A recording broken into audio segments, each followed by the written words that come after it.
sports fans, and welcome to another edition of NDB Media's Sports Talk with the Guys, home of the Monday morning quarterbacks on Saturday. Of course, no one is safe while we troll the digital airwaves. Join us as we discuss the latest news in the world of sports and review the events of the past week. No fantasy sports here. As you know, we keep it real. You might need to remember, because we keep it real, we do kill brain cells. And as such, we just might be the purveyors of the zombie apocalypse, circa November 2008. You have been warned. We are repetitive and redundant. We are the internet's ongoing traffic wreck. And of course, we carry more water for sports than Depends can handle as far as seniors are concerned. So good morning to everyone. Aisha, thank you. Good morning. I believe you are connected. We already have a like, and it is from Aisha. We have several people watching, so we're going to get to it, folks. Let me know who you are and where you hail from. Of course, I'm the Scorekeeper, and what a glorious morning it is. November 20th, 2021. The holiday season is right around the corner. And as a matter of fact, for some people, they're already on holiday. So my cup of joe to you. Yeah, I had to go to the emergency ration cup because I left all of my cups indoors. I speak in geographical terms, folks. Whenever I point somewhere, it's because of my geolocation. Big word for the morning. Actually, it's not. So whenever I point in that direction, the house, the kitchen is over there. It's a bit cool this morning, but I love it. And I get to wear my Starfleet jacket, so it's really cool. Good morning, Tony. I have invited several people. Another Eagles fan. His name is Eric. He's a hardcore sportsman himself, so hopefully he'll be joining us soon. We shall see. He may already be in the chat room. I don't know. But Eric, if you're going to be joining us, go ahead and get to it. But Tony, if you ever want to join us live, man, just let me know. We'll send you a link. And we can chat up some sports and stuff. And me do not like the outlook that I'm getting. That's not the outlook that I'm used to. And me no likey. So I don't ever recall changing the settings. I never did. But we'll see what's going to happen. But anyway, I'm going to be pulling up the email in just a moment. But we're going to get down to business as we always do. Today, of course, it's 50 degrees over here. And let me see. Who's a clever boy leaving all the coffee cups indoors? Does one never learn? Does one ever learn? Because it never is Sports Talk with the Guys. One never learns. I actually took them in to go and wash them. I went for my real ID yesterday. What an experience with the DMV. Oh, it was almost orgasmic. It was so good. I am a bureaucrat. And if you want to know who I am, look up Futurama, and it would be Hermes' Adventure. I think it's season 2. I'll point out the episode. That episode is who I am. I am Hermes Conrad. I know I don't have the locks, but it's all good. I envision myself, and I think of myself as Futurama, but I mean, as Bender, but, bite my shiny metal, that one, but I don't. It's 60 degrees. We have a red flag warning here in Southern California. But we do have a 1% chance of rain through the morning. It's going to get to a high of 72. That means it's warming up. It is November. We're probably going to be getting the Santa Anas. Damn it. Overnight low of 55. So it's actually going to be warmer tomorrow morning. That's a bummer. So the humidity is 90%. Yeah, I'm really getting a feel for that humidity stuff right now. Pressure is 30.05 inches. Visibility is 4 miles. There is fog outside. I was thinking of another program that I was associated with for a while, and I was looking around to see if I could see any movement. I was looking for my alien tracker, but I couldn't find it.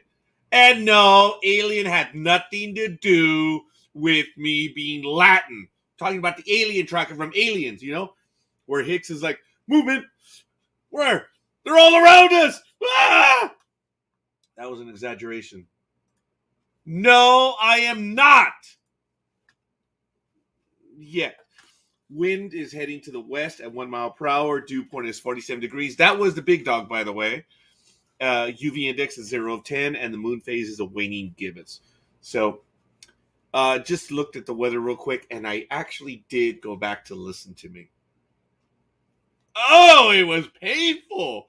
I love, respect, and admire all of you for having to deal with me. I was listening to an episode, and I suppose it was one of my financial episodes, and oh, I don't know how all of you do it. It's just abhorrent. I just don't know. Good morning, Sergio. Oh my goodness. It's just abhorrent. Hey, Sergio, I still have the weekend free, buddy. You want to meet up and go and check out some of the movies? We got to be in contact. Sergio, I actually lost your number, man. So I guess I have to reach you through Facebook or email. But, it was absolutely abhorrent. So today, a quick look in history. I know, I'm all over the place. Oh, yeah, I know, dude. Priorities. You keep that beautiful wife of yours and your beautiful daughters happy. I know. You are a smart man. Obviously, I wasn't.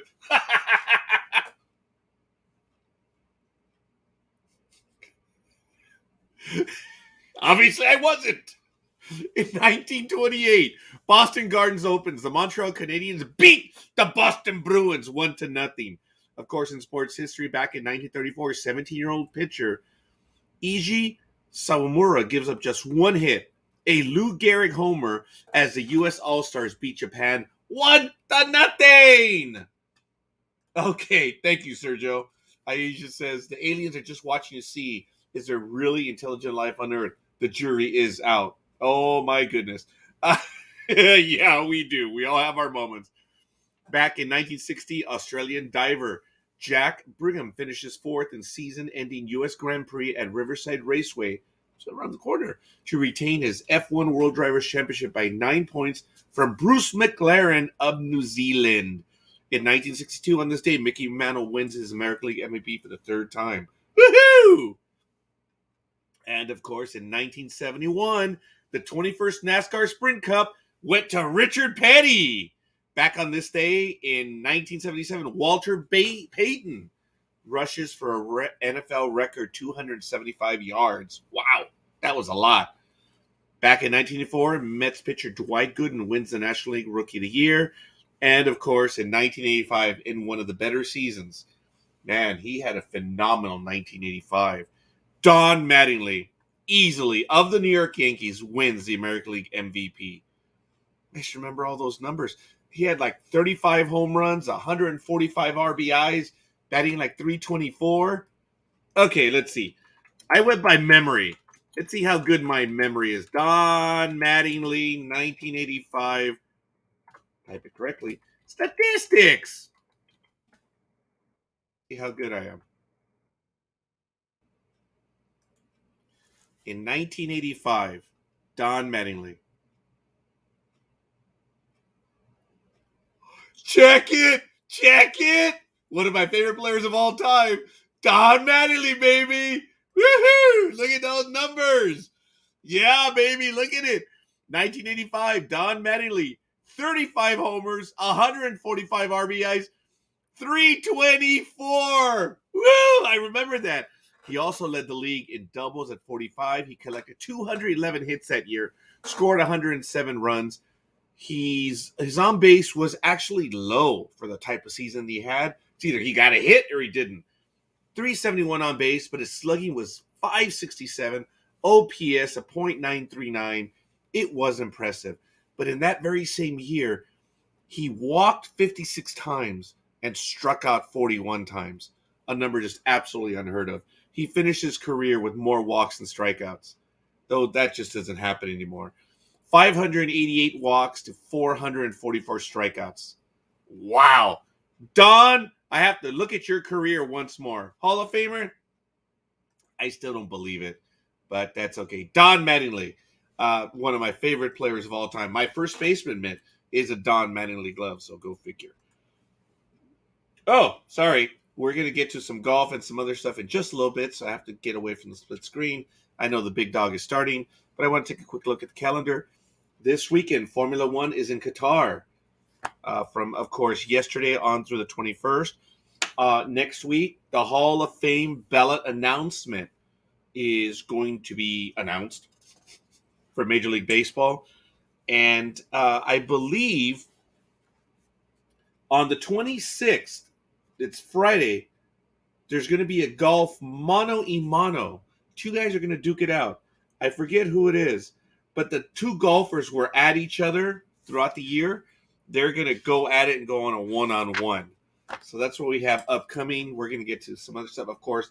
And the MLS is going, NHL, basketball, football, a lot of stuff. Remember, at 7 o'clock, we're going to be getting to, or at the beginning of the second hour, we're going to be getting to our NFL picks.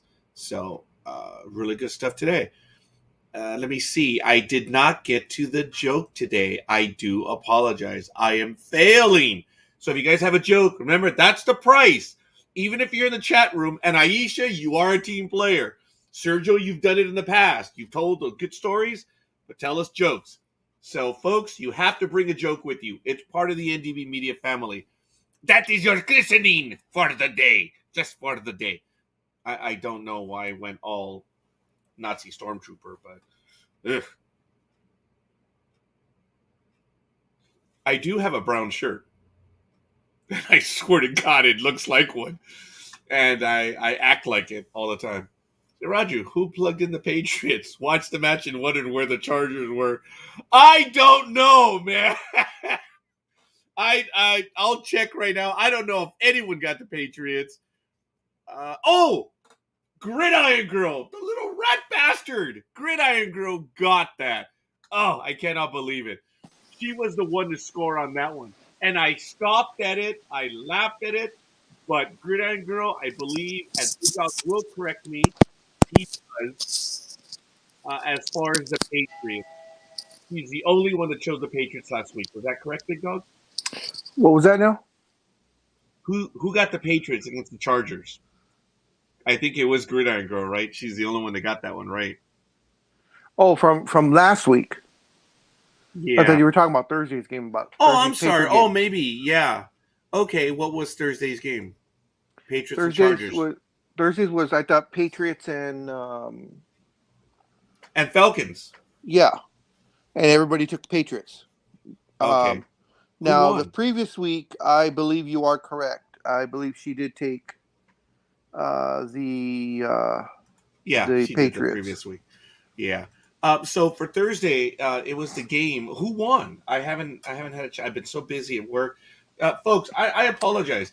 I thought you were going. You made this major, big old Thursday. We're gonna, me and my two assistants, we're gonna be at the game. We're gonna be at Applebee's, not Applebee's, you get Chili's, and you even put out a little map thing out and the whole thing, and you didn't go. Yeah. So anyway, the reality is that both of them were not able to go. So I can't control when they cannot go. So. And then, I thought you were the all powerful. Then you ordered them to go. That this was a work thing. I did, but they don't listen. Claudia, after the second day of working for me, does not listen to me. So it's like it took her that long to realize. When you consider she only works 4 hours a day, that was a day. It took her 1 day. Well, yeah, that's what I'm saying. It took her that long. She had 4 hours. It was 1 day, Big Dog, 8 hours. So, hey, you know what? I cannot answer for her decision making. So the reality is I've been called and I am now working my 5th job. So I do apologize. I am working, and that's what's going to affect Monday Night America moving forward. There's a lot of tumult going on. And quite frankly, there's a lot of under the table dirty stuff going on as far as our bargaining unit. And I'm sorry to say, the inherent stupidity by the people that are the caretakers, everything's on email.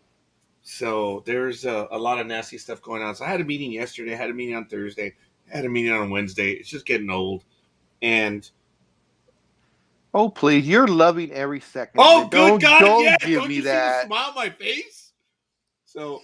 And by the way, the Patriots obliterated the Falcons 25-0. Yeah. I don't know who I chose on that game. You took the Patriots. Everyone took the Patriots. No one took the Falcons. Okay, it was, so I believe there were 6 of us that played for Thursday. Usually that's about right. Six or Usually it's 6 people on Thursday. I do want to thank everyone who's given us likes already. Once again, I believe I did call them out. Aisha, thank you. Sergio and Tony, thank you, thank you, thank you. I may have a special guest joining me. He is a hardcore Raider fan. His name is, actually, I shouldn't give his name because if he wants a code name, Howie Long? he is a Raider fan, and that is a good thing. So he does help me out on some stuff. So we'll see. We'll see if he is able to join us. I mentioned to him what time we're going to be doing this, and someone on staff gave us sports talk with the like. So we'll see. But I'm going to go just very quickly. Of course, as you know, there's very little going on in the world of cricket right now down under. As I mentioned, rugby does not return until March. I believe I do have it on calendar. Rugby league opens on March 1st. So I'm detailing the calendar a little bit more. We got a lot of stuff. I got to tell you, folks, February is going to be one of my most busiest months, period. Because it's obviously the opening of tax season, and I'm going to be at my regular job. I may be doing Uber and Lyft again because that's stupid. And we have sports talk with the guys. Check this out, guys. Just the February schedule of 2022. The Winter Olympics open on February 4th. On February 5th, you have the NHL All-Star Game. On February 6th, you have the NASCAR exhibition here at the Coliseum, which is really something new. Then you have the NFL Pro Bowl at Allegiant Stadium, which I don't think anyone's going to be watching anyway. On the 13th, you have the NFL Super Bowl. On the 20th, of course, you have the end of the Winter Olympics. You have NASCAR Daytona that opens up. And I believe you have the NBA All-Star Game, which is going to be in Cleveland. That's on the 20th. And on the 27th, then you have NASCAR Fontana. And then you have IndyCar also opening up in St. Petersburg. Folks, that's just 6 days in February. That's crazy. A lot of stuff is going to be going on. So it's going to be exciting, the month of February. And I'm looking forward to it. Really What about good the month stuff. of December? I don't know what's up in December. You're going to be up in the air and flying across country? Well, I'm going to go to Florida Why? for the weekend. I'm going to be there December 10th through the 12th. And Gmo and I are flying over to we're flying over to Tallahassee? Jacksonville. No, I was going to say Tallahassee. We're going to fly over to Jacksonville, and we're going to head up north for about 30 miles. So we're going to be in Georgia at Kingsland, I believe it is. There's a studio there in Kingsland that we're going to be visiting. We're probably going to be doing some live events. So I don't know if we're going to be able to do sports talk with the guys. I think it's going to work Is because that where of the that 4 hour. Star Trek place is filmed? As a matter of fact, yes. Oh, And okay. we have the invite to go. So it looks like we're going to spend a day or two there and mess around. But we're also going to check out Kingsland, which I've told has two themes: the city or the pueblo and the naval base. So I'm contacting the naval base there already. I've already been cleared for other naval events. So I hope that the clearance won't take that long. Usually it takes 3 to 6 months. But since I already have a security clearance for public events, I don't have a security clearance that I'm prepared to answer to. But to public events, I should be able to visit the base if I'm granted permission. What about Gmo? And well, I'm gonna go along since it's my daughter. Since she is my, it's my daughter. Since she is my daughter, I should be able to have her go on. That's why I've contacted the base. See, over in Kingsland, okay, the United States of America has two nuclear boomer bases. As you know, a boomer is the SSBN submarines. Those are the ballistic missile submarines. Those are the ones that are part of our nuclear deterrent. We have one in Bangor, Washington, which is up by Seattle. And then the other one is Kingsland, Georgia. There's only two places where our nuclear boats, our missile boats, are at. So I don't know. I think I'm not going to get permission, but I'm asking. You never know, and we'll see. So I'm really looking forward to that as well. It is on the weekend, so What I'm happens really if looking forward to they that. give you the okay but not Gmo? Because I mean, Gmo is an adult, so they would have to vet her first. Also, they'd have to do all the same things they do for you. But she is younger, and it is a lot easier to go through her record than it is for someone who's older that they've got to do much more searching. They may be able to do it. They may, and so what happens? I'll give Gmo $200 and let her go to Jacksonville. So I'm gonna reach out to Tony Sincata. Hopefully, we can meet Tony Sincata, and that would be wonderful because Tony used to call in for a year and a half before his program went live. So let me see. What?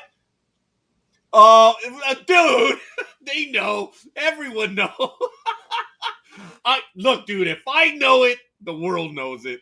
I like that, Sergio. Oh, thanks for letting Tony know where we keep the goods. If they didn't know that, dude, they're effed. We got them. But, I mean, it's not really secret. So, actually, a little bit of breaking news in the sci-fi paranormal world. It looks like they have been able to find, allegedly, through Google. Now they know. Whatever. Or they know now. Google Earth is incredible, the stuff that you can do on it. And near Area 51, there have always been rumors of S4 hangar, but no one's ever been able to find them. But they finally got an image of one of the mountains, and it looks like something was there or is there and is covered up. As you know, the wind uncovers lots of stuff, and the imagery in the certain mountain, which is very near Area 51. So is Bob Lazar, the famous Bob Lazar, telling the truth? He's been called a crackpot for the longest time. But there's incredible evidence now. But that's maybe another program for another day. Big Dog, But how are you doing this morning? I'm here. I thank you. I thank you for being able to make it. What's it like over by you? 15 miles away. Is it cold out there? Because it was a tad cold. There's It was cold fog. last night. Let me see what it is right now. Well, we're about 50 right now. But thank you, 51 Sergio. They know now. 51 degrees and unhealthy air for sensitive groups. The air quality is 110. Okay. In 1939, Joe, first guy. Fish much here? Second guy. Yes. First guy. What for? Second guy. Trout, mostly. I can't do an English accent this early in the morning. First guy. What size? Second guy. Anything up to 5 pounds. First guy. What do they look like? Second guy. No idea. There must be more. Okay, there must be more. So, did your joke make it? I think Aisha. I think maybe there is more. Okay, so part of it did make it, Aisha. I do apologize. I'm loving this. My cousin has let me have it. They know now. Well, it's not my fault they're inherently stupid. They've stolen almost everything else. But I have not been able to get to my joke of the day page, so I'm going to get to it right now. Big Dog is always well armed. I don't know if he has a joke right now, or he will have one in just a moment. What kind of people don't get angry? I wouldn't know that. Nomads. That's good. I like that. That's a dad joke, by the way.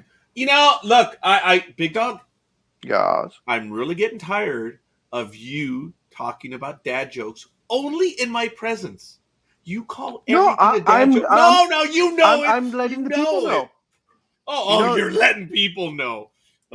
You'll appreciate this one. I really don't like lakes. They're so full of themselves. I actually thought that was funny. That was good. I genuinely thought that I couldn't hold that back in. That's funny. Well, not in California right now, brother. They're all having personality issues because they're rather shallow and empty. Oh, hey, I made that one up for California. Come on. Very good. Scorekeeper, very good. Thank you, Big Dog. Folks, Big Dog and I practiced this for 4 hours. How'd it look? Okay. After picking up food for his daughter's cat, Roger spied a new bowl for the pet and grabbed it too. Shall I have the cat's name written on the side of the bowl? Offered the store owner. No, don't bother, replied Roger. He can't read anyway. Well, first of all, I do want to thank you. Who are you talking to? You're on our Twitch page. We are also on YouTube, and we're also on Facebook. Actually, talking to quite a few other people. The posts that I do show are from our other feeds. But thank you, Endemox. And I hope I pronounced your name correctly.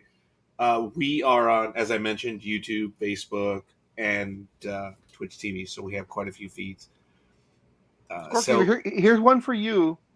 Since Really? since you're back in the dating game, here's one that you can tell a girl. I don't think so. A pickup line.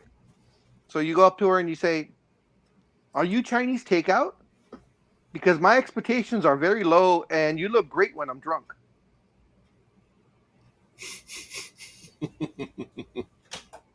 That's funny. Okay. I find it funny, but I may not.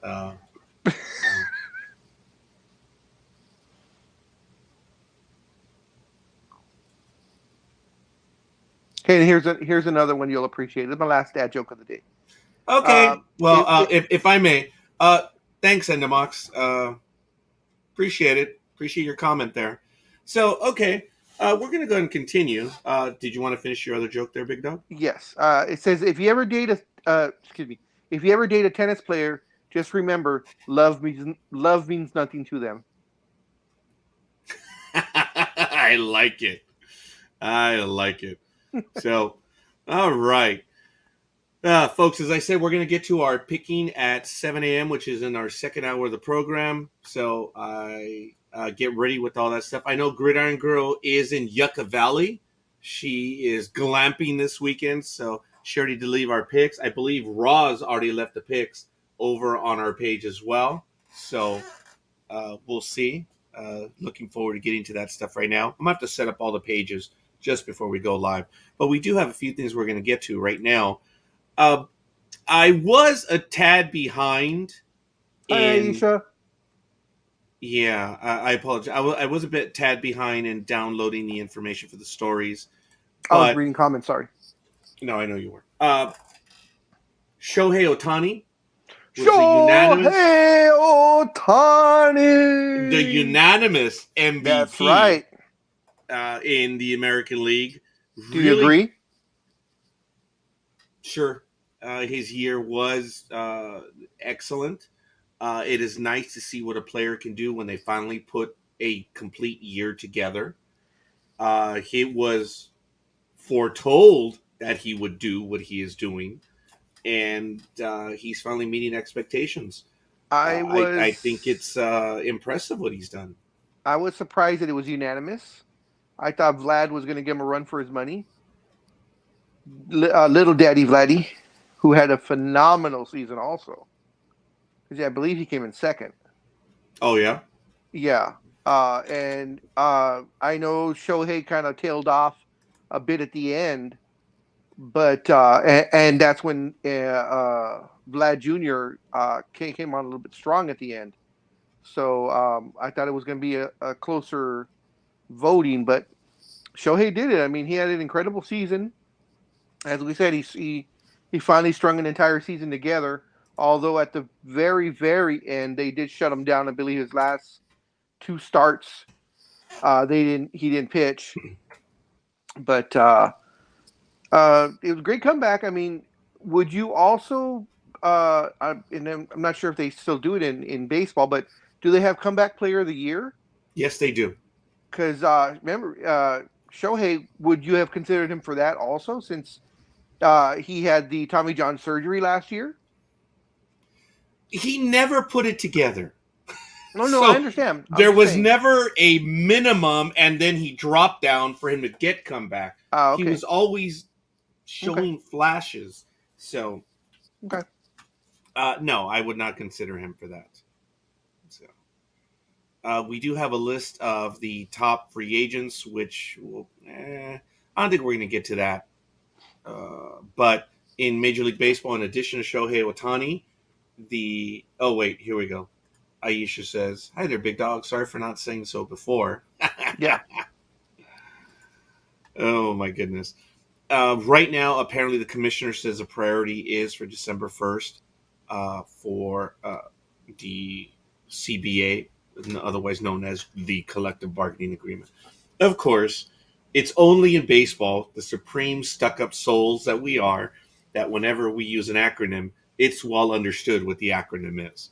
And in this case, when we say CBA, it's the only collective bargaining agreement. So they never explain it. They always just put the acronym. And that's what apparently is the commissioner's priority. Big dog, we've been talking about this for several years where I don't see the players agreeing to anything. They are little children. They've been snookered by owners ad infinitum, ad absurdum. It's like the cookie is there and they got the cookie, but they're pissed because they were limited to certain flavors when they told mom and daddy, well, we only want the 6-pack, but they want the 18 flavor cookie jar. And they're pissed off about it. Yeah, that's true, but I wouldn't consider it being snickered because they have lawyers. Schnookered. Sorry, not Snookered. snickered. Schnookered. I don't consider it that way. They agreed. They knew what was coming. They had all the paperwork in front of them. The lawyers that they hire go through all that paperwork, and I'm pretty sure explained it to the group en masse. And they agreed to it. So I don't consider it snookered at all. Idiotic, stupidity, other acronyms like that, I'll consider, because if they agree to something like the NBA limiting their salaries when Patrick Ewing was president of the Players Association, and he said, "Yeah, let's limit our salaries, guys," and the whole group went, "Yeah, let's do it, and then they complain later. Of course, it's been rectified since then, but it's the same thing. Everything is the contract is put in front of them. Their lawyers and all the people that are supposed to read it. They said, yeah, we'll agree to it. We don't agree that we don't like everything, but in a whole contract situation, of course, you usually never get 100% of what you're asking for. You take as much as you can, you vote yes, and you move on. But then to do that, and then the next contract, you guys snookered us. I don't think so. Okay, well, I love your cogent argument there, big dog, but they don't know what the word schnookered means. It is a word that I use Aisha to knows. describe their feeling. Oh, yes, she does. And I do not. Okay, then they think they were hoodwinked. Once again, all they're going to think is now you're talking in gangbanger speak because the word hood was there. They, big dog, they're not college graduates. Some of them are not even high school graduates, surprisingly. And it's just not there. So they feel that management has done them in at every moment. COVID-19 exaggerated it last year and well into this year on how they feel they've been treated badly. Folks, when you work for someone else, you have to abide by the rules. And as I remind everyone, Federal Labor Standards Act still applies. FLSA, nothing's changed. A job is a job here in the United States. So it's just disappointing that they agree to everything Big Dog stated is right on point. But the players, Big Dog, I've learned, and being that I'm on bargaining once again, the reality is I know my contract. I actually did this gesture during the meeting on Friday. I said, I know what this is.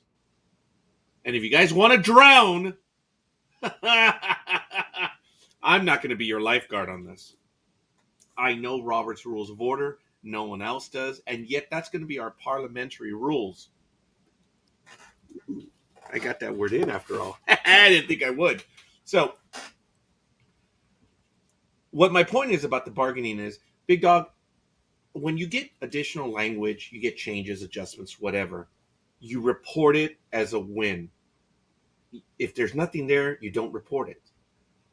The only thing the masses are listening to is, how much money.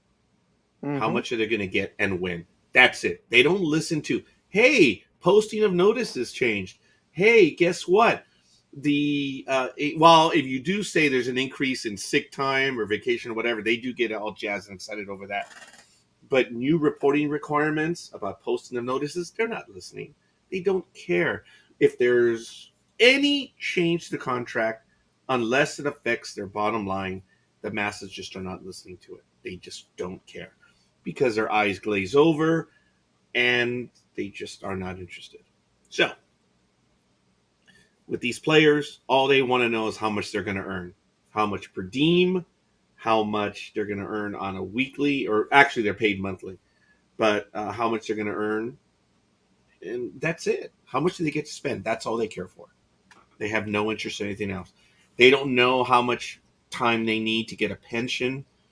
When they're in their 6th, 7th, and 8th years, they start thinking about that and say, okay, I got to get 10 years in for my pension. But here's another thing, folks, that to all the Pete Rose apologists and to everyone else, I knew this, but I never articulated this argument. So, F everyone who has said, but it's not in the rules. Oh my God. Yes, it is. They do give you an MOU, which is a Memorandum of Understanding. You get a copy. You have to sign off that you've read it. You have to know that in the clubhouse, there are specific rules that are posted. And one of the rules that's been up since the 1920s in every clubhouse, no gambling, no anything betting on your team, no, and it's very clear. It's on every clubhouse because those are the rules of Major League Baseball. So for people to say, well, oh, he didn't know, it's there. It's a workplace, folks. I'm sorry that you're ignorant. But Major League Baseball is another job just like everyone else, and the same rules apply. There are bulletin boards. You have to read them, memos, stuff that go out all the time. So Pete Rose knew exactly what he was doing. And remember, the agreement that Pete Rose is that he would take the lifetime ban provided Major League Baseball would back off and not provide evidence whether he had voted on the Reds or not. They had evidence that he was betting on baseball, but he accepted the lifetime ban so long as they did not continue the investigation and or reveal his connection to the Reds. Lifetime ban. I never bet on the Reds to lose. Well, there was no actual finding for that because he agreed to a lifetime ban.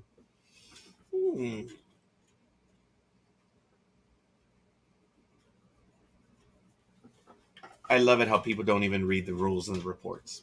So, I went off on my soliloquy. I'm just so tired of people making statements when they don't even know. Hey, sports talk with the guys. Home of the Money quarterbacks on Saturday. Yes, no doubt. The Angels are taking a massive risk with Noah Syndergaard. The guy has just returned from Tommy John surgery. He pitched all of 2 innings last year. He did hit the high 90s, but he is now an Angel. If he is healthy, this will be significant. The Angels may have 2 good starting pitchers. 2 impressive Wow, 2 good starting pitchers. And they are? If it's Shohei Ohtani and Noah Syndergaard. Yeah, that's why I'm glad you reclassify that as 2 good starting pitchers. Yeah. Shohei's not great. Shohei's good. Shohei's above average. Oh, yeah. But Shohei Ohtani's also suffering from Major League Baseball's predilection of believing that you're stronger with the bullpen. And of course you are, but look, the Dodgers, folks, it was their manager. Their manager is the one that did it. He made the calls. Folks, I talked about it a few weeks ago. The bullpen theory of winning, It's been done. It tried. It worked once. It hasn't worked in 7 years since. The Royals did it. They got away with it. No one else has been able to replicate it. You still need strong pitching. Having a bullpen can get you there, but you still need starting strong pitching. Yep. Yeah, and it was so interesting that this year, especially in the playoffs, they coined a new phrase for baseball, where they would say, "Okay, people, join us tomorrow for game whatever of the World Series. It'll of course be the bullpen game tomorrow, or next game will be the bullpen game." And both managers bought into it, and sure enough, you started your main bullpen, or your long, which there is no more long relief pitcher. That would be your guy that went maybe the first 2-3 innings, and then there you go. Every single inning, you got another pitcher, because they have something like, I don't know, 18 pitchers on the roster.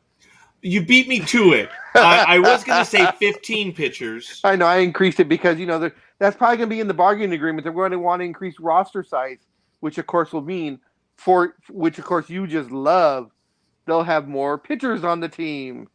Well, they have increased the roster size. So no, I know, but they're probably going to want it with the new bargaining agreement. They're going to want to increase it again. Aisha, I don't have an answer on whether Mouse and Dreem will be joining us. Yes, Dreem is opening. Okay, Speedy is working in the morning. I like she calls him Mouse. Yeah, she's been doing it for a little while now. Speedy is working in the morning, and whenever he's not working, he does join us. And Dreem, as you know, he's opening his establishment out there in Hammond, Louisiana. Although they might be engaged to each other, you never know. That's a bastardization of the question. Albeit, forgive me, Big Dog, that was a good scorekeeper moment. Because I do twist words. I cannot name the names, but this one actually happened at work today. Or this week. Where a administrative assistant was assisting one of the supervisors to complete a task online. And the administrative assistant did ask the other gentleman by saying, "Is it in yet?" And I walked out of the office, and I came back in later, and I said, "Peter, I'm sorry that I was here to witness it, and on your behalf, I apologize. I cannot imagine your embarrassment that you had to endure in front of everyone when the female administrative assistant had to ask you if it was in yet. I'm so sorry."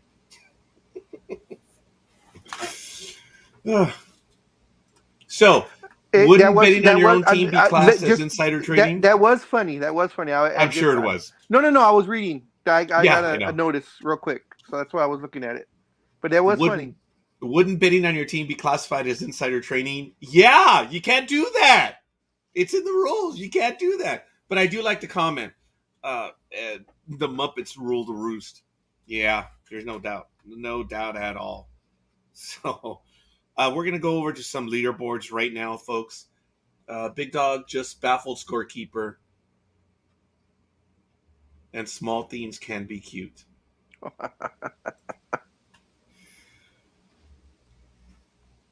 They may be cute, but if said cute thing is small, it may not be satisfactory.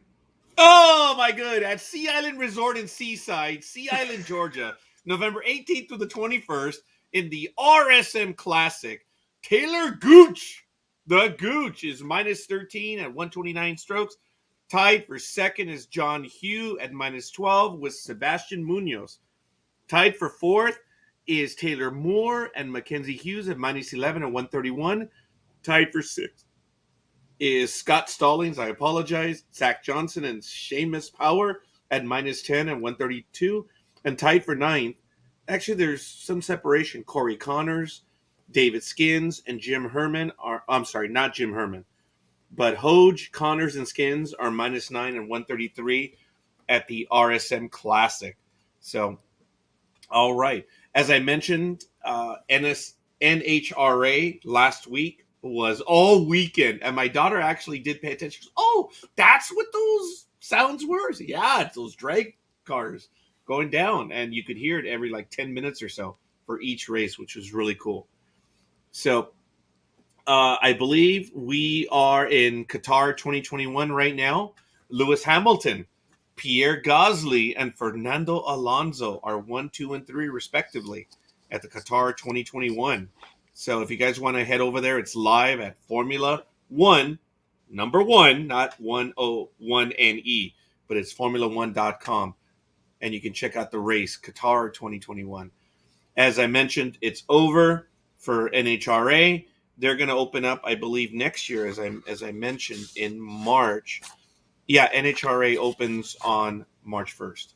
So we won't have any news on them right now.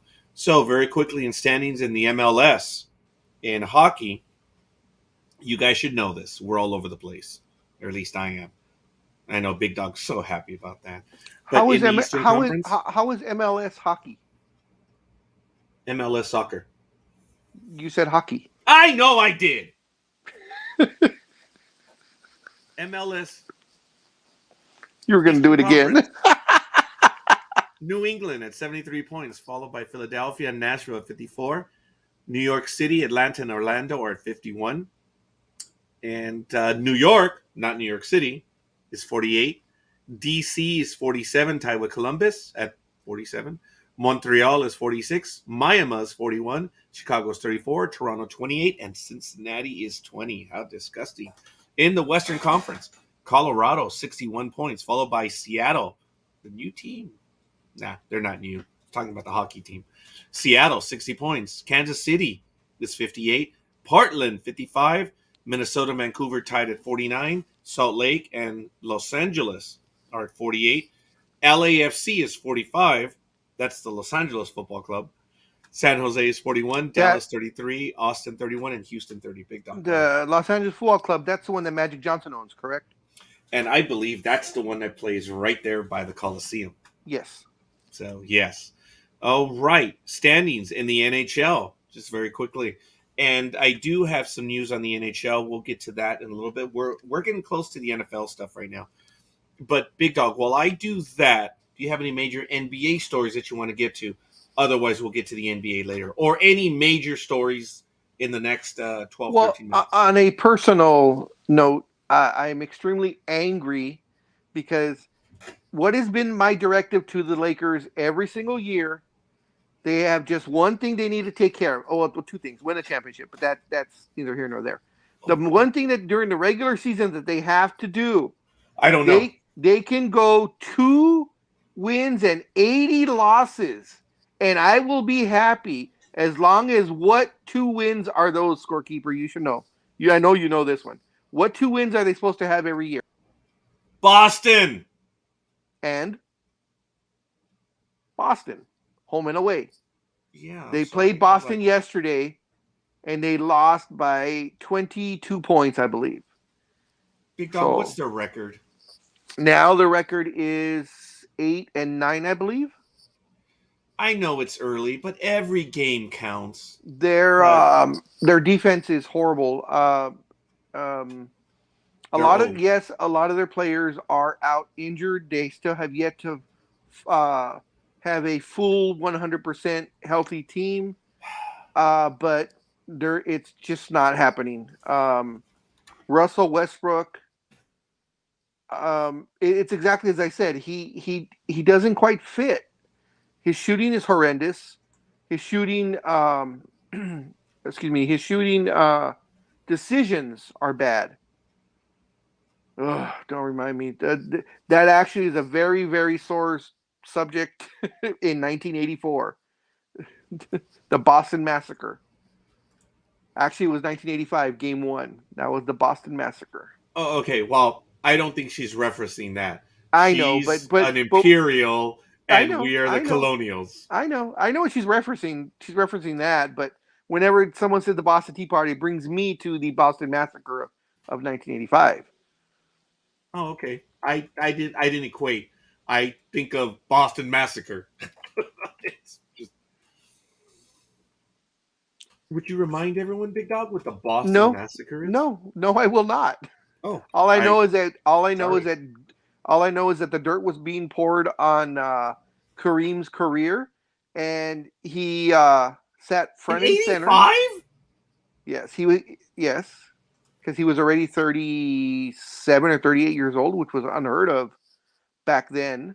Okay. And he sat front and center as Pat Riley lambasted the entire team, and he took it.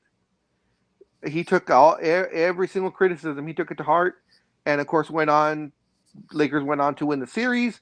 Kareem was named the MVP of the finals, and of course it was the first time we ever beat Boston. So '85 is very near and dear to me, but it started off badly with the Boston Massacre, which I believe we lost by 38 points or something or other. Wow. I gonna pretend to vaguely remember that right now. The dog is hedging. Who knew Scorekeeper could do that? All right, Aisha. All right. This is the Aisha that I fear. The one that is very sharp and cutting and just is going to go for the kill. Ugh. Battle scars just make you stronger, man. Oh, is that what it is? Yeah. She's the one. She's got the battle scars. I'm just a lowly civil servant over here. I couldn't even say that. I'm just a lowly civil servant over here. Oh, we all know you're more powerful than you'd like to lead on. Although you will neither confirm nor deny that statement. But with the slight smirk and the doing of this, unconsciously doing that with the little smirk, you all but acknowledged everything I just said. I was gonna. My problem is I reveal a little bit too much, and I was gonna share one of my email phrases, and I might actually share it in a little bit because I'm stupid. Nah, don't share it. Keep it. I Keep thought it a little longer. Fun. Oh, Yeah, it's gonna be fun after you retire. After you retire, we're gonna get stories. I have begun to write them down, folks. I have over the years done so, but every year I bring home my red diary because I make notes. I have. You should make a book. And it'll be something like stories from a from a county worker. That yes, there's no doubt. And with a minor bit player, I've always been a minor bit player. A lot of people got mad because I made the holiday a few years ago. People got very mad because they're like, "Oh, what are you talking about?" On Facebook, I got lit by people, and I said, "One day the story will be told." So I was going to tell that story, Big Dog. I'm the one that got the ball going for the last holiday when the president died. I guess it was Bush Sr. when he passed away. And nothing was being done, and I got the ball moving, and 110,000 employees got a holiday because of yours truly. And that story will be one of the first ones I tell. I was the one that got it going, and there are other people in my Facebook universe that got a little uppity that I posted and said, "What you?" That's as far as I'm going to say. I'm the one that got the ball rolling, and I made it happen because it's not guaranteed that you're going to get a holiday because the president dies. Just because the federal government says it's a federal holiday doesn't mean that everyone else gets it. So I am still proud of that one. That was just one of them. But I can't comment about some other things. But not naming any names, but we are going to get a party when a certain particular one dies, right? Oh, there's four of them.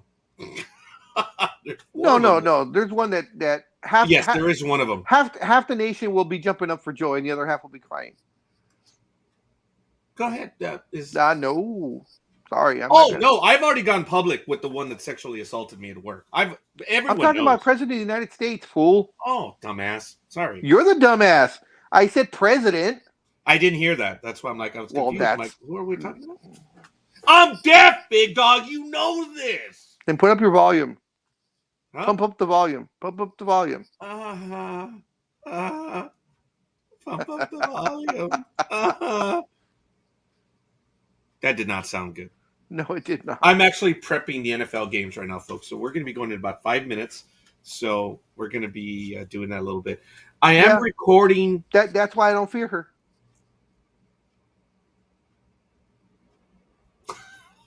I didn't see that one. That was good. All right. Big Dog, you need authority. You need access to this program. And I'm sorry. I thought I'd given it to you previously. You thought you had Apparently granted not. that? I thought I had given it to you, but apparently not. No, Palpatine likes to hold on to that. Almighty had it. Michael Day had it. DA had it. There's a lot of people that had it.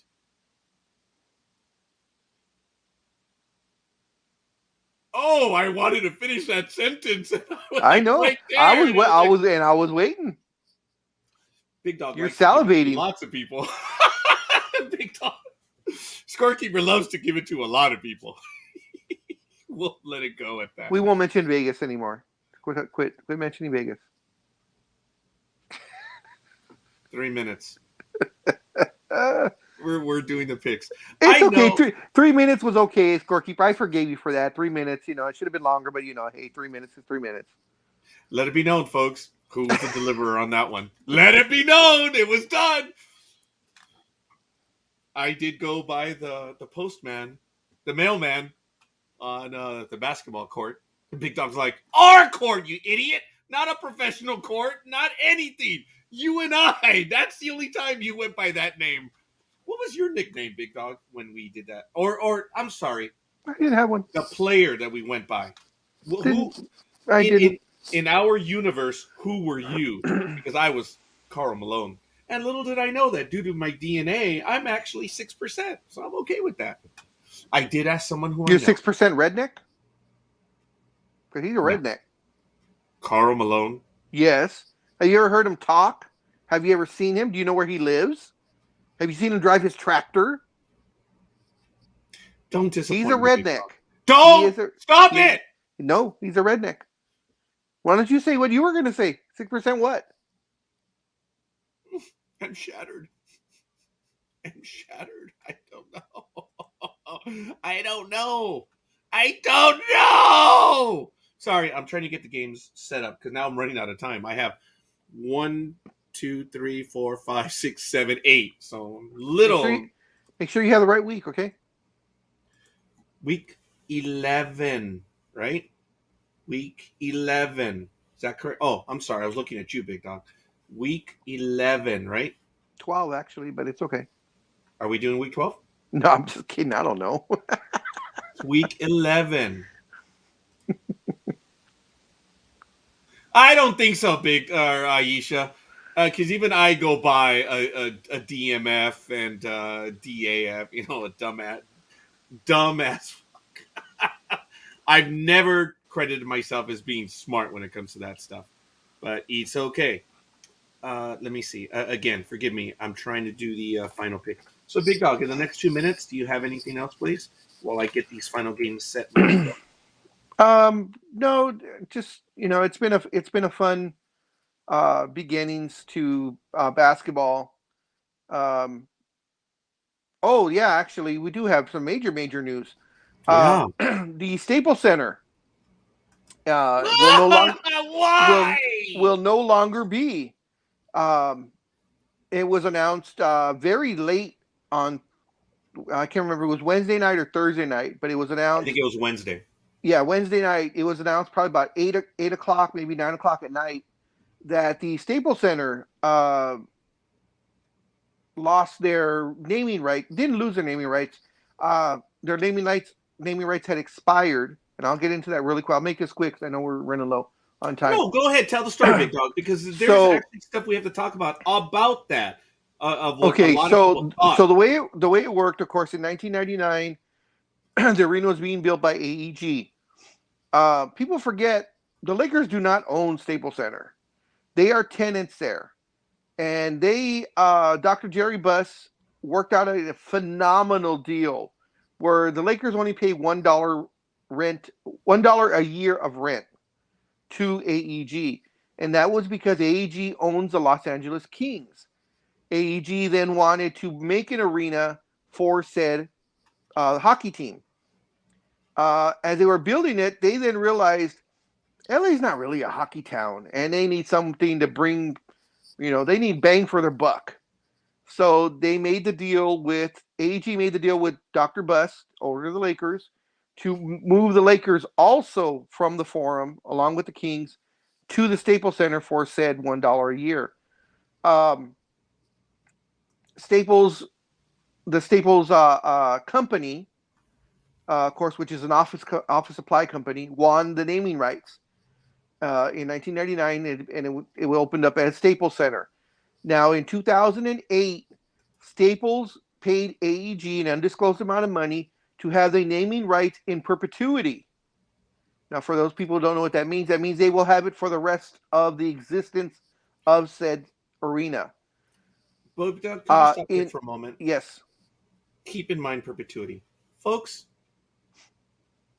we're in asshole mode today. Have you noticed that we're explaining words deliberately because we do get on our little high horse? We're on our donkeys today by talking down to our audience. And for that, I apologize for today. I don't apologize for any other day, but just for today. That's all. Go ahead, Big Dog. I'm sorry for the interruption. Big Dog's like, yeah, really? No shit. So in 2008, as I said, Staples paid AEG an undisclosed amount of money to have the naming rights in perpetuity. In either 2018 or 2019, AEG quietly reacquired the naming rights. No one knew about this. And since then, so Staples no longer had the naming rights anymore. And I believe their original lease was for 20 years.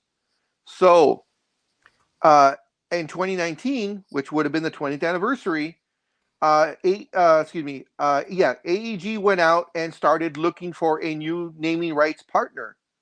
And I guess they let Staples, of course, use, the name stayed. Over the summer, I'm sorry, I'm jumping a little bit ahead. COVID hit, which slowed down the search for a new naming rights.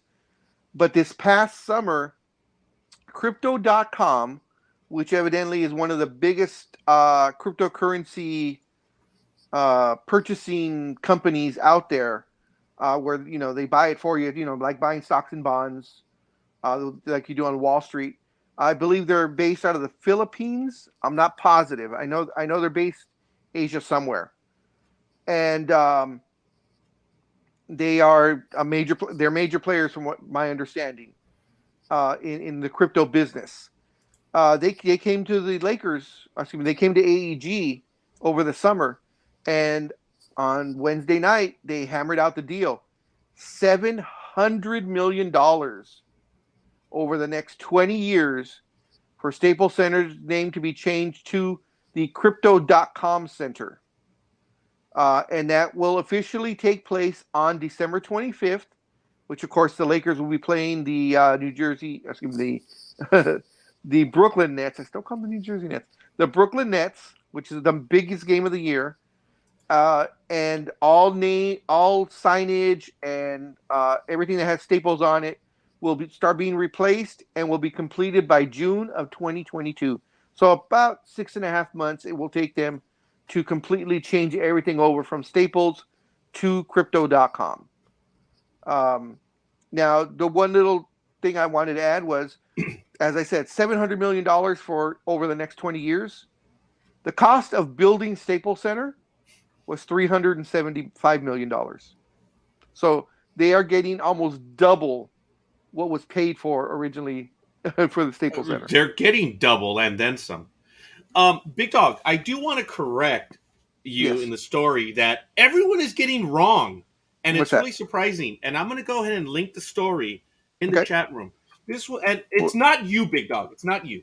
It's just everyone is not paying attention. And all they had to do was a very simple search. And I remember this because we talked about it. It was one of the first stories that we spoke about. And it was in 2009. The article is in the LA Times. And I had this one ready to go. This was on October 20th, 2009. The original deal, and again, you're not wrong, Big Dog. It's just other people aren't reporting this. In 2009, they signed the 20-year deal. It was not signed in perpetuity then. It was signed in perpetuity 10 years later, approximately in 2009. Remember, it was 1999, et cetera, et cetera. So the deal was done, and the way it was worked out, they announced that this is the first deal ever done in perpetuity, and they paid $120 million in 1999. Oh, okay. So it was announced. Okay. So yeah, and in 2009 they extended it to perpetuity. And if I'm not mistaken, they did not mention the amount that was paid, but it was going to be worked out on a scale of what the team was worth, what the stadium was worth, etc. There were a lot of things in there on how to protect each other, but the perpetuity did not begin in 1999, as everyone has been reporting. Oh no, and if anything, we're going to get this right. Yeah, that's why when I was talking about it, they said in 2009 they signed a deal to have the name in perpetuity. So you did mention that. Yes, yeah. Because I said the original deal was 1999, and in 2009 they made a deal for an undisclosed sum to have to have the naming rights done into perpetuity. I agreed with you on that. Yeah. On the perpetuity stuff, yes. Yeah, and then it was in 2009. And then funny, 10 years later, in 2019, AEG quietly reacquired. Yeah, no one knew that. That one I did not know about. I don't know if Big Dog did. Till I read it, and then I was like, okay, this, because all the different articles started coming up, about crypto.com, and there was only 2 or 3 that mentioned this, and then the major hitters, the New York Post and the Times, ESPN, Sports Illustrated, those ones all started reporting the same thing, that AEG reacquired the perpetuity rights in 2019. So I was like, okay, this must be true. If the big hitters are reporting it, But yeah, and then like I said, crypto.com came out of nowhere, and of course people are losing their shit. How can you rename it? Oh my God, they should have called it the Kobe Center, or the Mamba Arena. And I said, and the funny thing is, I kept answering back, "You're right. They could have called it the Kobe Center. You're right. They could have called it the Mamba Center. If Vanessa would have paid $701 million, or Vanessa would have been the first one to give $700 million, she could have named it whatever she wanted." And one, as I will borrow Scorekeeper's verbiage, one smartass said, well, why would they name it the Crypto Center? Why not pay homage to Kobe and name it after Kobe? And I answered back, if you're paying $700 million to name an arena, why would you name it anything other than your company name? You want it out there. And the funny thing is whenever you type in crypto.com on Facebook, Instagram, or probably Twitter and all the other stuff, the hyperlink automatically comes up whether you want it to or not. So that is an advertising coup for crypto.com. Because anytime you type it in, say, oh, where you guys go? You're on Facebook. Hey, I'm going to crypto.com center. Crypto.com, automatically the hyperlink comes up so you can go to their website. Free marketing every time that damn thing is typed in. That 700 million, the way they see it, is going to come back to them. We'll see. Oh yeah. Who knows? Just goes to show you, it is slightly profitable for those that actually own the exchanges. That's the thing. The ones that own the exchanges. And I think that's what they've always talked about forever, is he who owns the stuff to make the stuff happen. So, all right, folks, let's do it. We're going to borrow a little bit. Here it is. Can you guess what we're going to go to? I don't know. And, of course, I don't have the damn logo. What a shock. I guess it must have been deleted.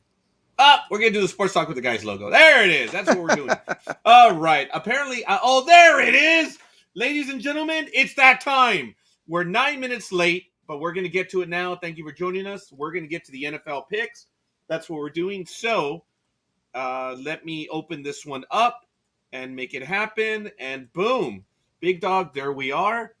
This was the game on Thursday. New England Patriots 25-0. What a blowout. New England scored 3 points in the first, 10 in the second, nothing in the third, and 12 in the fourth to take it away, 25-0. Wow, it was impressive. If you go to the website at NFL.com, you'll get the drive-by-drive analysis. So It's there for you, but we're going to get that one out of the way. Folks, we are ready to get to this. So I believe you guys have the picks and ready to go. Our first game that we're going to do is going to be the Saints and Eagles. The Saints, 5-4, versus the Philadelphia Eagles, 4-6. It's at 10 a.m. on Fox. It's going to be at Lincoln Financial Field. The Saints, total offense, are 28th. The Eagles are 11th. In defense, the Saints are 5th. The Eagles are 25th. Also in passing, the Saints are 31st in passing. And rushing, the Saints are 17th. The Eagles are 2nd. Last time these two teams played was less than a year ago. The Eagles edged the Saints 24-21. Big Dog, what are we looking at on this one? The Eagles by 2.5. Eagles by 2.5. So as Big Dog says, that means it's -2.5. Whatever. Yes, Whatever. Hey, Aisha says I'm just going by what Vegas does. you just can't get the staff these days. No, you cannot. And there it is. Our first one. Tony is ready to go. And he says it's going to be the Eagles versus the Aints. 23-17. And by that score, they would cover the spread. When it's in negatives, me don't likey negatives. So I'm going to have to believe you on that one. Big Dog, do you have the choices by the two girls, the two women, Gridiron Girl and... I can pull it up. I was hoping for you to get the information. Or you could just fill them in later. Aisha says, I'm going to regret this, but I'm going for the Birdies. Wow. All right, so Aisha's in on that one.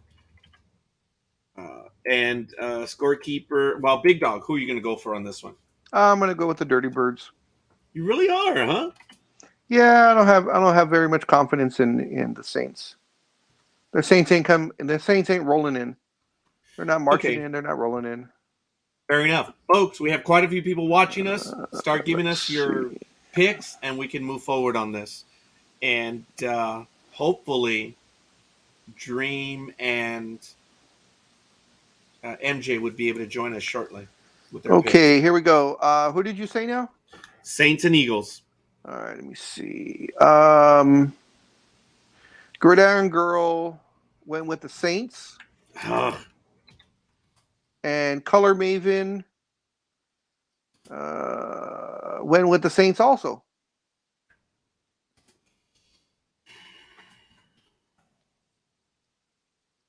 All right.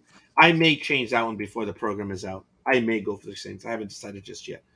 But okay. All right. That one is done.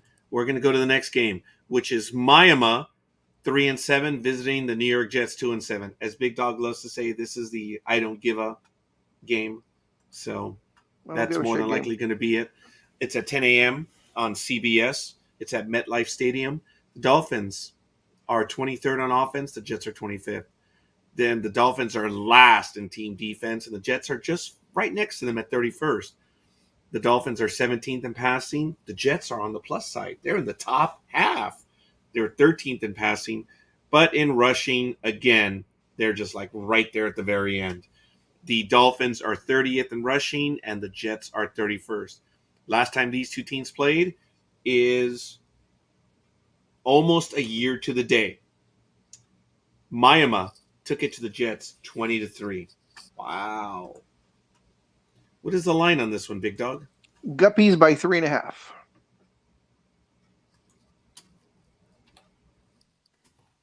-3.5. Okay. I am going to take the Dolphins for the upset on the road, if it is an upset, only because they're visiting. Oh, Tony. I like it. He's going to go, and all right, there it is as well. He's calling Miami 20-16. So Aisha's hoping that they don't go MIA, but she is also going for Miami. All right. Gridiron Girl takes the Dolphins. And Color Maven takes the Dolphins, but she added both teams' colors stink. All right. Big Dog, what's it going to be for you? I'll go with the Guppies. Why not? All right. That one's done. All right, we're moving forward very well. Wow, we're 6 minutes in. We're already in our third game. The W's, 3 and 6, are visiting the Carolina Panthers. Oh, there it is. The Ints. Oh, I think Sergio meant to say the Saints. Okay. Sergio's taking the Saints. And then the Dolphins and the Saints. I got that, Sergio. Thank you. Cousins, same page, man. And Sergio's going against all of us. He's going to go with the Jets. Sergio, I need a nickname, brother, from you. Now, I know that you are a hunter and you're also a weekend Jeep scaler. Do you do the rock crawling, Sergio? Just curious. Because your Jeep is like for that. I wonder if you do the rock crawling. But we need a nickname from you, Sergio. Tony, we need one from you as well. So, Aisha, I know that's your nickname. That's not your real name. But, it is the hunter. Wow. Sergio may be the hunter. Oh, you did sell it. I'm sorry. You did have a rock crawler. Okay. Fair enough. Well, once again, the W's 3 and 6 versus the Carolina Panthers 5 and 5. Bank of America Stadium. These guys, well, there's only one standout on this team or this game. On offense, the W's are 21st and the Panthers are 20th. On defense, the W's are 20th, but the Panthers are second overall. Second best defense in the NFL. And on passing, the W's are 24th, the Panthers are 26th. And when it comes to rushing, the W's are 19th and the Panthers are 10th. Last time these two teams played, they won by 7. Carolina on December 26, 2020. 20-13. Sorry, I got distracted. So Aisha's reprimanding me. It's my real name, she says. Okay. Carolina 20, Washington football team 13 on December 6, 2020. I already said that one. I'm sorry. I even heard myself. I apologize. Big Dog, what is the line on this one? Carolina by 3.5. And also, before anybody gives their picks, if they already haven't, if I'm not mistaken, I believe Cam Newton is returning, and he will be starting tomorrow's game. And being that as it may, thank you, Big Dog. Yes, it is. Scorekeeper is going to take Carolina, and Tony is going to take Carolina 24-17. Oops, sorry. Got to put his name in there. And then, let me see, Sergio is going to take the Panthers as well. I'm not going to put in Hunter now because it's going to distract, because Big Dog's been helping me to do all this. Actually, he's not been helping me. He's been doing it. So, Aisha, I need your pick. I apologize, Aisha. So, I think I need another cup of coffee. This mug is cold. Gridiron Girl is going with the Bushes. Thank you, Mr. Miller. The Bushes? You said the Bushes. Okay, well, I was going as in Washington, but okay. All right. Yeah, the W's. All right. And Roz is going for the Panthers. As is Aisha. As is I. And Big Dog. All right.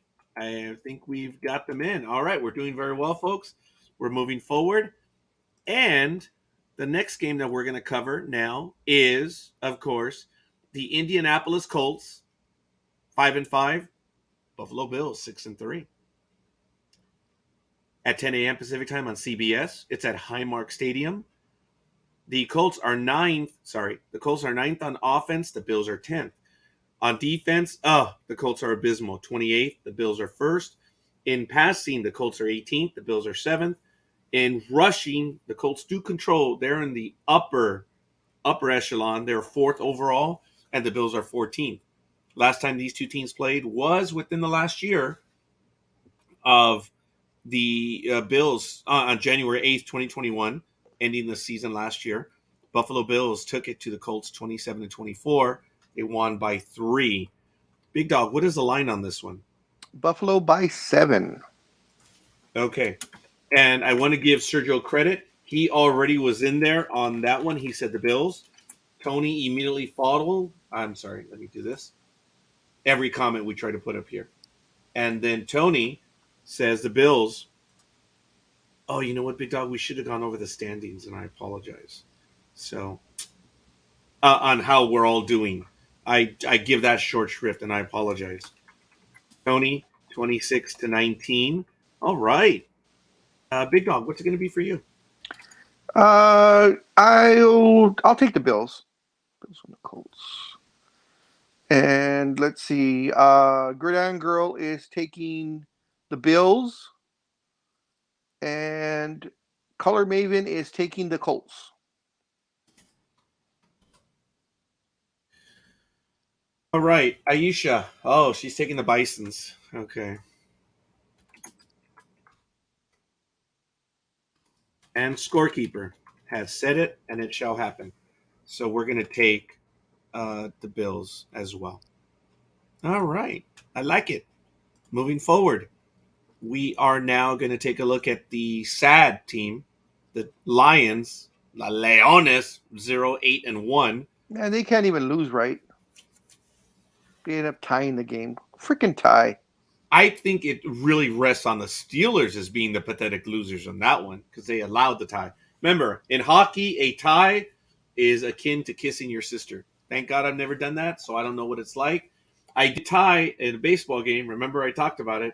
The one game that we tied, and I actually walked away shaking the opponent's hand. We ended up 15-15 after 10 innings. That's when I stole home. There's the, can we get the quotation marks? That's the famous game where I stole home. That was a fun game. That one was probably one of the best games I would ever be a part of.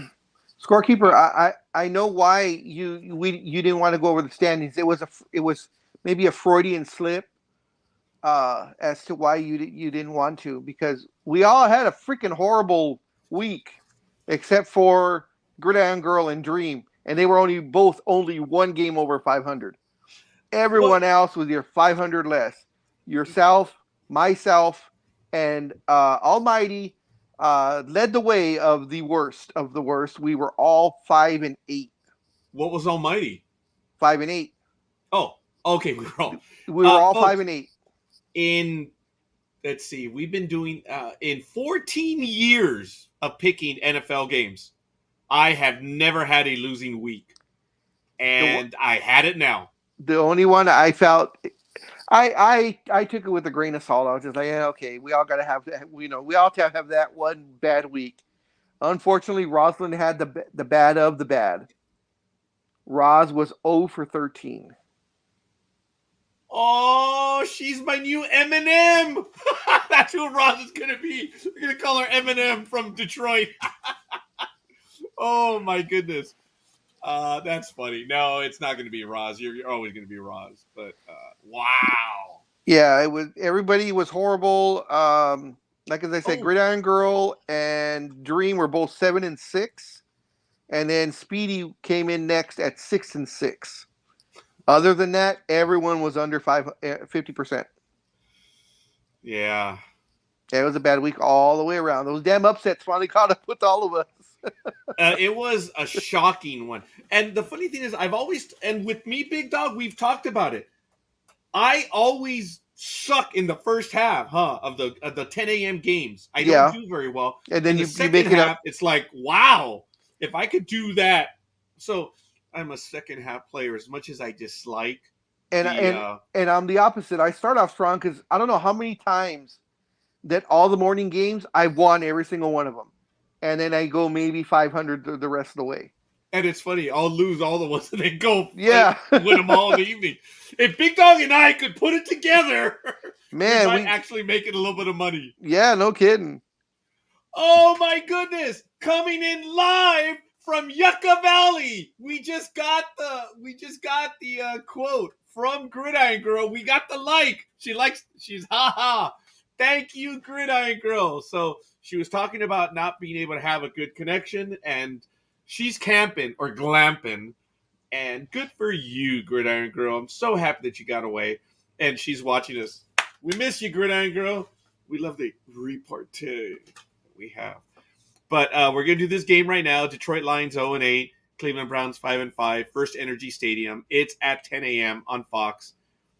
And Lions are 29th in total offense. Browns are 8th. The Lions are 21st in defense. The Browns are 11th. In passing, the Lions are 28th.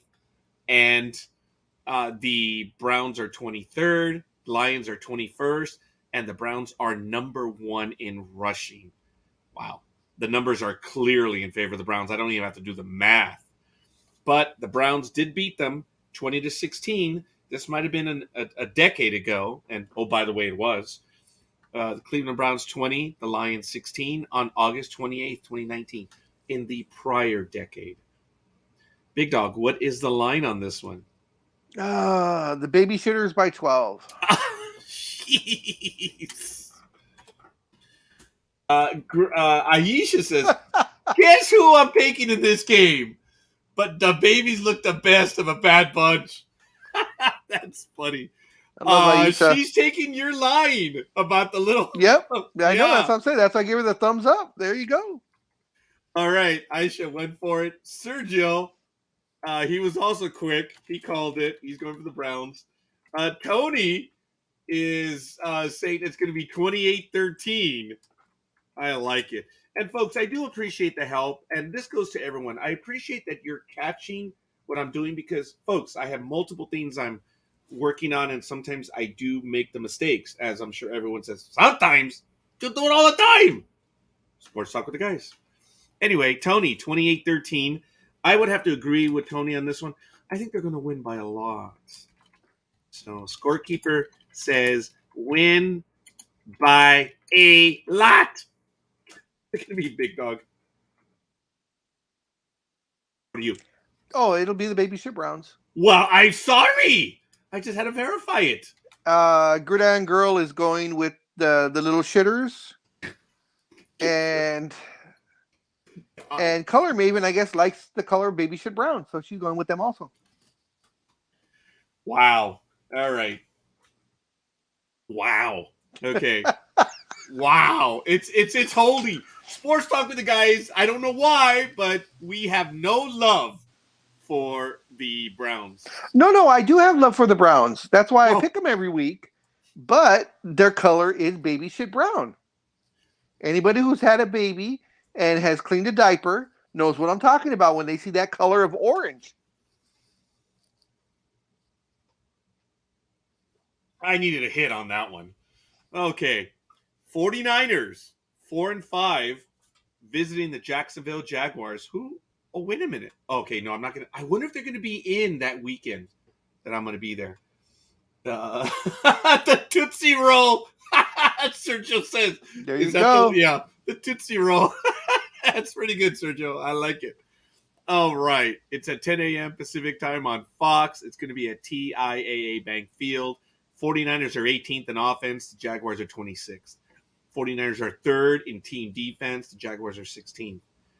In passing, the 49ers are 19th. The Jaguars are 27th. And in rushing overall, the 49ers are 18th. And the Jaguars are 16th.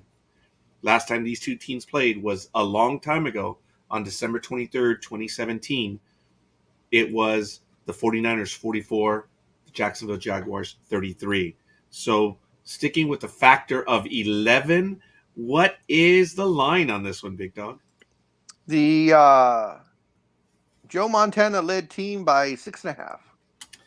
All right, minus 6.5. See, I've messed up on these other ones. So it's -7 on that one, and it's -12. I apologize. You see, folks, I don't know what I'm doing. And there's calls are coming in. Tony is saying it's going to be 24-19. Sergio is taking Jacksonville at home. Okay.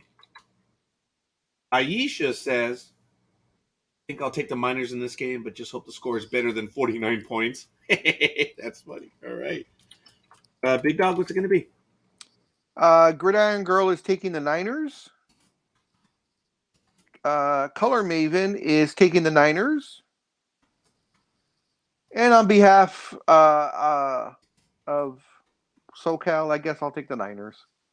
Yeah. And Scorekeeper will not join my cousin. Appreciate him. Love him a great deal, but not going to happen. I'm going with the 49ers on this one. Ugh. All right. I like it. We're doing very well, folks. It's we're in 30 minutes in the program, and we're only about 21 minutes in the picking of the games. And I believe we are at least halfway through. The next game, which should be rather interesting as far as Tennessee goes, because not Houston. But I believe this game is going to be a lot closer just because I have a feeling.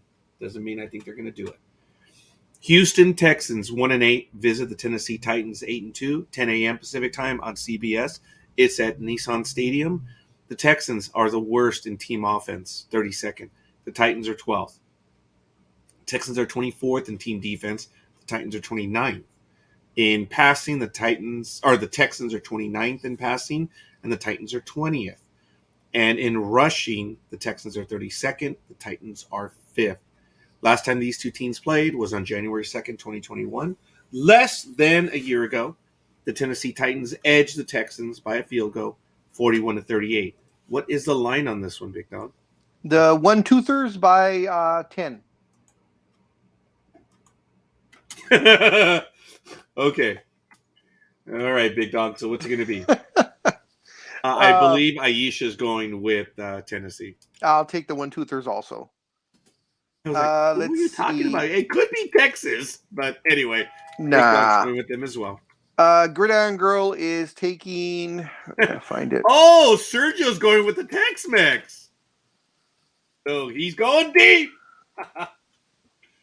Where the fuck is this at? Tennessee Titan. Okay, she's taking the Titans. Who is? I'm sorry, Gridiron Girl. Okay, you said so. I didn't hear. And Color Maven is also taking the Titans. Okay, I'm going to go with the Titans. This is a ridiculously easy pick, but I don't think they're going to blow it out. I believe Texas is going to give them a run for their money. Dude, when these two teams play, it doesn't matter. There's a lot of offense, very little defense. This game's going to be close. That's why I said, even though Tennessee's going to win this one, I think Texas is going to make a game of it. So Scorekeeper. So if you were going to Vegas to bet on this, would you say Tennessee is going to cover the spread? No. Okay. I don't believe they are. So on that, you would go to the betters booth and say you're taking the Texans plus the points. Okay, so the Texans could technically lose the game right. by one touchdown, but you still win because you took the points. And Tony's doing the same thing, right? Because it's not 10 points. He's saying Titans are going to be 24. So he's along with me on that one. I don't believe No, Tennessee. because I'm sorry. That's 8 points. Yes. Yeah. Yes. So on that, Tony and I are on the same line. Mm-hmm. It's not going to be 10 points, in my belief. It's just, folks, when you look at the history of these two teams, whether they suck or not, the games are close. It's either all defense or all offense. It's rarely in between with these two teams. So, in my humble opinion. So, all right. We've got them in. I believe we have. So, Sergio's the outlier. Sergio's been the outlier on several. I just got that email. See that right there? Your chance to save has arrived. $1 per week. I did purchase the USA Today for the entire year at $52. But I'm still getting emails. It's annoying as F. So. All right. Next game. Do you get it electronically or do you actually get it delivered? This is electronic, and I do get the digital version of the print. But no, I don't. I have to pay like $2 or $3 more a month to get the paper, which I don't want. I don't need. But I do like seeing the digital version of the printout, which is not bad. So. This is a game that I believe is going to be a lot closer to. I don't know what the standings are, but Scorekeeper believes this game is going to be tighter. Green Bay 8-2 visiting the Minnesota Vikings 4-5. It's going to be at US Bank Stadium. It's at 10 a.m. Pacific time on Fox. The Packers are 16th in offense. The Vikings are 13th. In defense, the Packers are 6th, which was a problem for the Packers several years ago, and they finally turned it around. Their defense is playing very well. The Vikings are in the lower half of the NFL at 17th. In passing, the Packers are 15th, That's and the surprising. Vikings are, well, okay. The numbers for passing, Big Dog, is everything. I know. Still So surprising. that's why I do say in team passing and stuff like that. The Vikings are 11th in passing, actually better than Green Bay. And that's not based on one game, that's based on the whole season. One game does not make a season because if you remember last year, Dak Prescott had done well in the few games that he played, and it just took forever for the passing rating of the Cowboys to go down. Remember how we were doing that? It's crazy. So this is not just one game. In rushing, these teams are close. Packers are 15th, Vikings are 13th. Last time these two teams played, the Vikings did beat the Packers 28-22, visiting Green Bay on October 31st, 2020. It's more than a year ago, but it was still last season. Big Dog, what is the line on this one? The Packers by 1. Yeah, that's what I was thinking. Okay, we're already getting some picks. Tony says the Vikings are going to beat the Cheeseheads 27-23. Sergio says it's going to be the Packers. And Aisha is going with the Cheeseheads. Big Dog, what's it going to be? Gridiron Girl says the Pack. Yeah. And Color Maven says the Pack. But she hates the colors, but the odds are too strong, she says.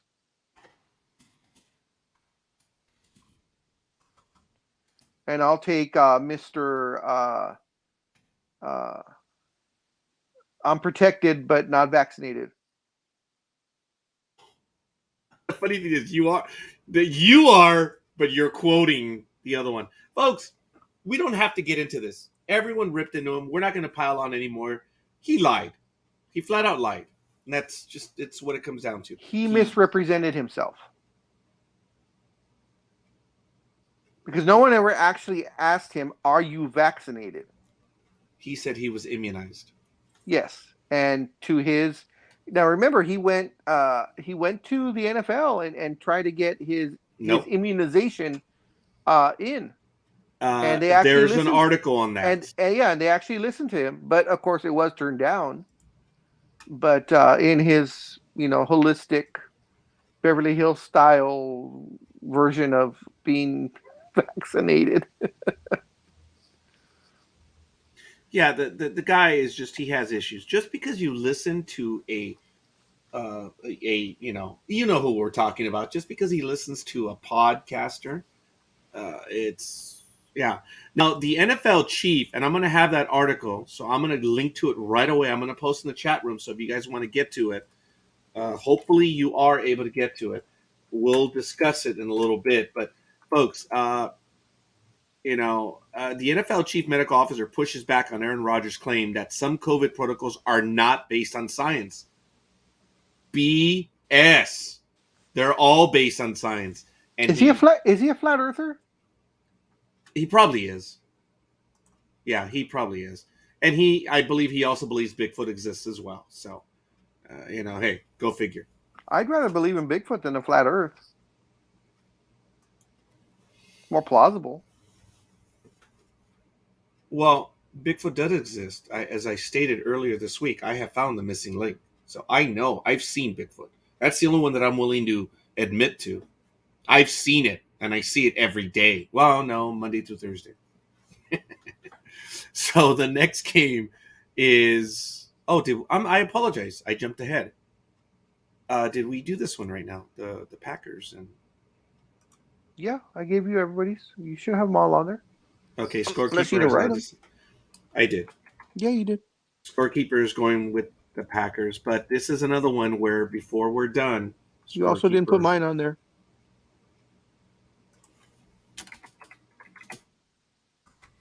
Not Bog Dog, Big Dog. I put Big Dog. Yeah, I saw you correct it. Anything Does else? that sound right? 1, 2, 3, We're all going with the 4, Packers. It looks like 5. Only 6 of us have been. Can you put the? Hollow Earth. Can, Hollow Earth. That's funny. can yeah? Hold on. 1, 2. There's 7 of us. Okay, and on this one, but on the Packers, I only see. Oh, maybe I didn't count Tony. 1, 2, 3, 4, 5, 5, 6, 7. Yeah, it's 7. 7. All right. I didn't see Tony at first. Sorry. Thank you, Big Dog, for doing for. Yeah.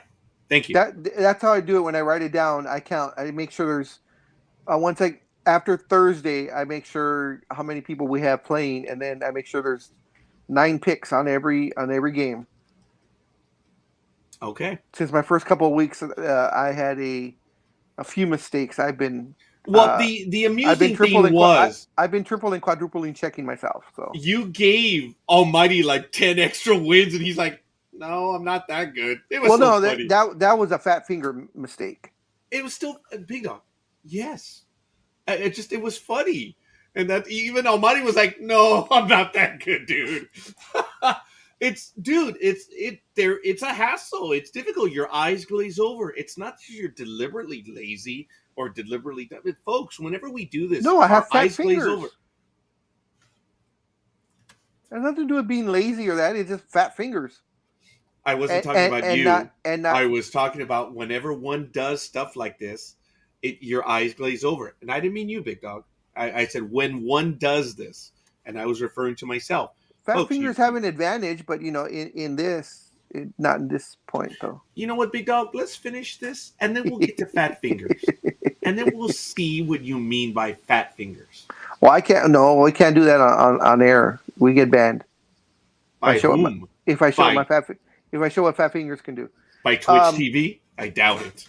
No, Facebook. Don't need you in Facebook jail for 30 days. You know, I've never been there. I did get a warning because I used the word bastard once, and it was even in quotes.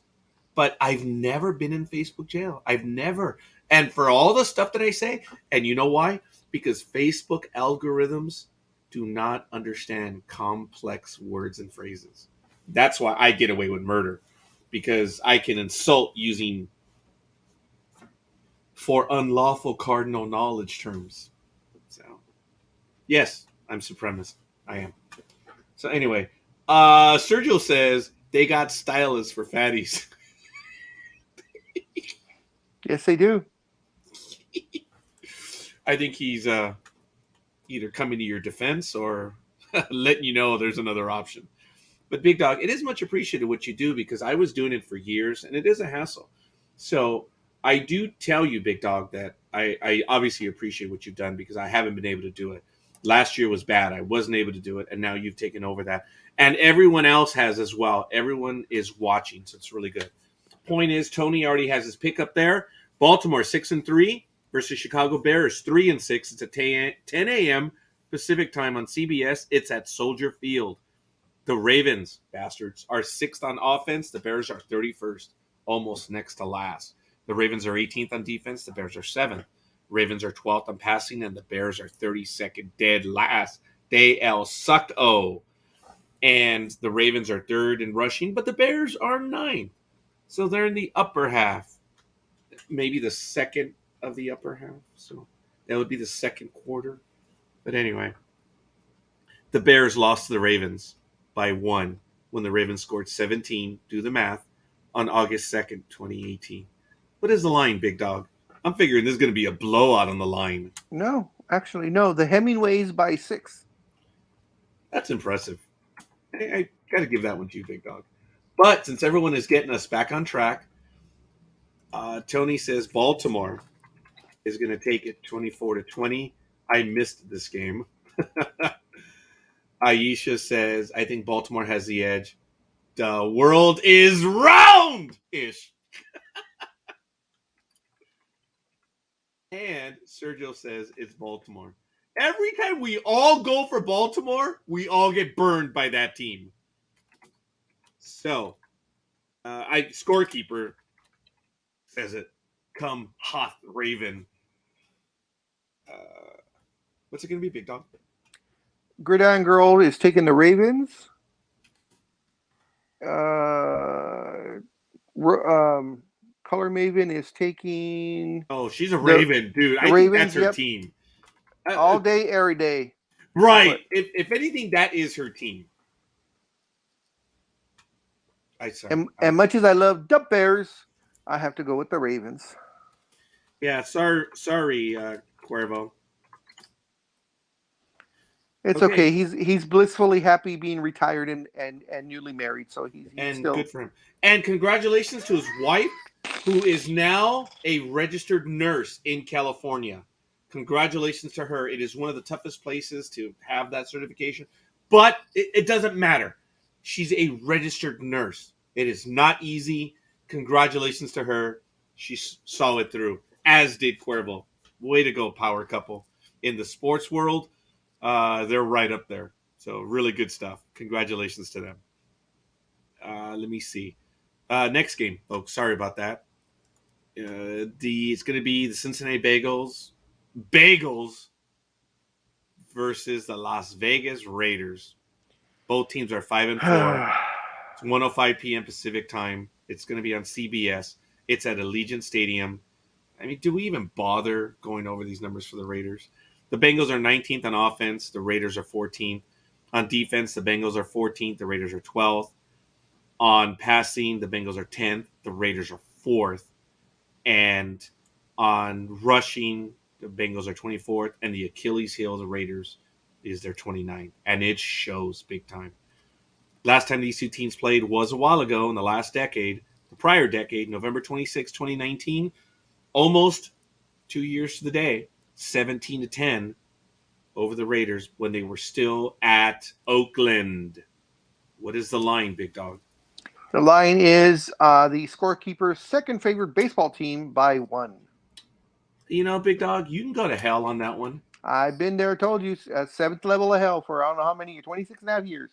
Los Bagels. Thank you, sir. It slipped, Sergio. Thank you, Los Bagels. It's there. As long as she doesn't scream when it slips, it's okay. Oh, the bungholes. See, Tony knew exactly what I was talking about. Yep. 27-26. Wow. And Aisha says, sorry, but I'm taking the Raiders. Don't be sorry. Don't be sorry, Aisha. And Sergio says, with cream cheese. I like it. That's good. Here we go. With cream cheese. And Tony's line was okay, I'll leave that one because Tony gets a few of them too. Big Dog, what's it going to be? Gridiron Girl is taking the Bengals.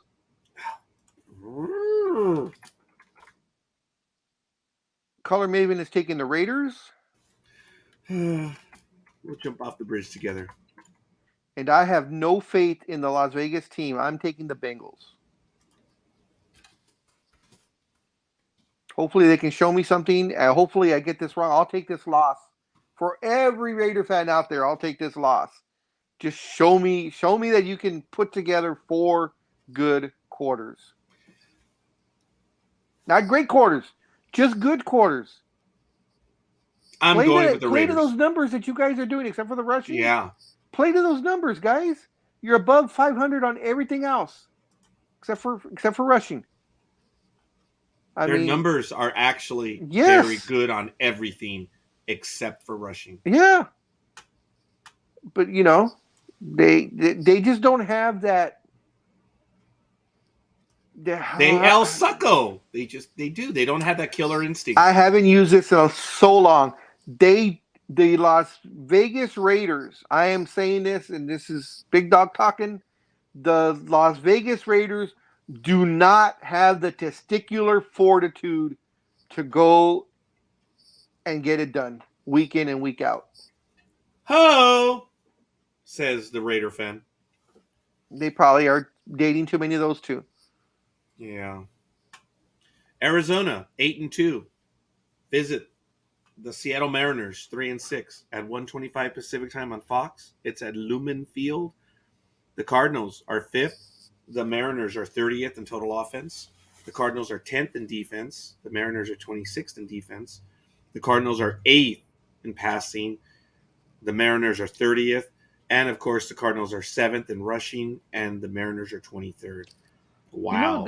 That's extremely surprising on the passing of the Supersonics, because Russell Wilson, I mean, he's not playing like this year, but he is a premier upper echelon quarterback. I don't know what the hell's going on with him this year, the team period. But what's that? He's hurt. Yeah. Well, no. I think it's either the forefinger or the middle finger. I don't remember. But during the game, you're able to see it. Oh, okay. So it is his throwing hand. I thought it was his offhand.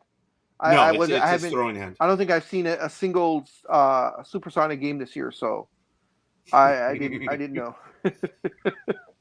The respect we're calling him everything. We're calling him everything but. Yeah, no kidding. Last time they won, it was the Mariners, 28. The reason why I accidentally did it one time, where I called the Seahawks the Mariners, but Big Dog called me on it, and I've just kept it. So, and then now when I talk to baseball Mariners, they're the Seahawks, of course. But the Big Dog always refers to them as Supersonics. Do you know my daughter told me this week that she did appreciate the fact that we went to Seattle? She loved the transportation network, that you just exit the airport. It's right there on the airport property. Take the metro. You walk less than half a mile to the stadium. She said, "Thanks, Dad. I was a little tired on the one-day trips, but I will gladly do Seattle on the one-day trips again. And we don't have to go watch a baseball game." It's like, really? You did like Seattle? She did. So I think we're going to be making a few more trips to Seattle. But, folks, it's a beautiful stadium. Folks, I'm telling you, check out Alaska Airlines. Stay up on them. They have these $39 and $49 fares across the United States. Sorry, Aisha. But, folks, JetBlue's having... Guys, I'm paying $79 to go to Jacksonville on JetBlue. So, hey, there's some really good fares right now. But anyway, last time these two teams played, the Mariners took it to the Cardinals 20-21 on November 19th, 2020. About a year ago. The line, Big Dog, is surprisingly small. Cardinals by 1. Okay. Tony, I have a trip planned to Minnesota next year. I'm going to meet with an old friend of ours, Coffee77. I'm glad he's back on Facebook. I reached out to him, and he returned Facebook. He's been busy. And his violent vitriol is back. I just love it. But I'm looking forward to taking in a game in Minnesota. I know Wisconsin is around there, but, dude, maybe we can see about meeting. I think it would be fun. I know you're a football guy, but a baseball game is a nice place to shoot the shit. So we'll see. But we are going to do Minnesota. We're not going to... It's going to be in the early part of the year. So it'll be between May and June. May or July at worst. But I'm getting those trips set up right now. Sergio says that's $1 in the slot machine for the Las Vegas retards. So, as you remember, I was called a retard by someone because I chose Emma Watson when she turned 18 to be Noriega Girl that one year. And I was called a retard. So, Sergio's going with the Cardinals. And Tony is saying Arizona is going to take it 26-20 over the Sea Hags. And Aisha says Arizona. Oh, Aisha. Big Dog, what's it going to be? I'm going to take the Cardinals. Gridiron Girl is taking the Cardinals. And she's going to take the Sea Hags, isn't she? And Color Maven is taking the Cardinals. Oh, okay. Okay. And I will take... Yes, thank you, Big Dog. No, go ahead. You're going to take who? No, you need to take a break. Yeah, I need to go get my daughter. Okay, so the next one up is, you said Cowboys Chiefs. Okay. That's easy for you. Gridiron Girl is taking the Cowboys. Okay. Color Maven is taking the Cowboys. And you're taking the Chiefs. Yeah, That's of easy. course. Next one is Steelers and Chargers. Gridiron Girl is taking the Chargers. Yeah, she likes A-Bear. Let's see. Oh, she didn't. Huh. Roz didn't put it. It's Cardinals and who? Steelers Chargers and and Chargers. Steelers. We'll have to reach out to her. She did not give that pick. Okay. And I'll take. You can always come back later on this. You know what? I'm gonna take the Steelers. Okay. I know that one's gonna bite And me in then the Monday ass. night we have Giants 3-6 versus the Buccaneers 6-3. Grid- What a shock on that one. Gridiron Girl, myself, and Roz are all taking the Buccaneers. Okay. Thanks, Big Dog. We'll I'll see be when back. you get back. Okay. We're going to go over them right now, folks. So I do see your comments. Thank you. We're going to get these final games in. Okay. I guess I didn't have this one. I do apologize. I missed this one. Let me go ahead and choose that game. I think I messed up when I chose the Green Bay one twice. Oh, I did you wrong, Aisha. I guess I didn't list this one. Wow. Okay, I lost track of it. Okay, folks, here we go on this one. Thank you for that, Tony. This is gonna be a close game. This is gonna be a good game. Dallas Cowboys 7-2 versus the Kansas City Chiefs, who are 6-4, who are all alone in their division. In first, I should say, at 1:25 p.m. It's going to be on Fox at Geha Field at Arrowhead Stadium. The Cowboys are second in offense. The Chiefs are first. Wow. On defense, the Cowboys are 9th. The Chiefs are 30th. The Cowboys are 5th in passing. The Chiefs are 1st. And in rushing, the Cowboys are 8th. The Chiefs are 12th. So look at those numbers, folks. 2 plus 9 plus 5 plus 8. That's 24 for Dallas. And you can see it right there. That's 44 for the Chiefs. Wow. I know the Chiefs are hot. Last time these two teams played was a long, long time ago in a galaxy far, far away. Cowboys 28, the Chiefs 17. I don't have what it's going to be, but Tony says he's going to go with the Chiefs on this one. They're going to win 31-27. Okay. Aisha says she's taking the boys on this, but just watch KC. All right. Of course, she's sticking with her team.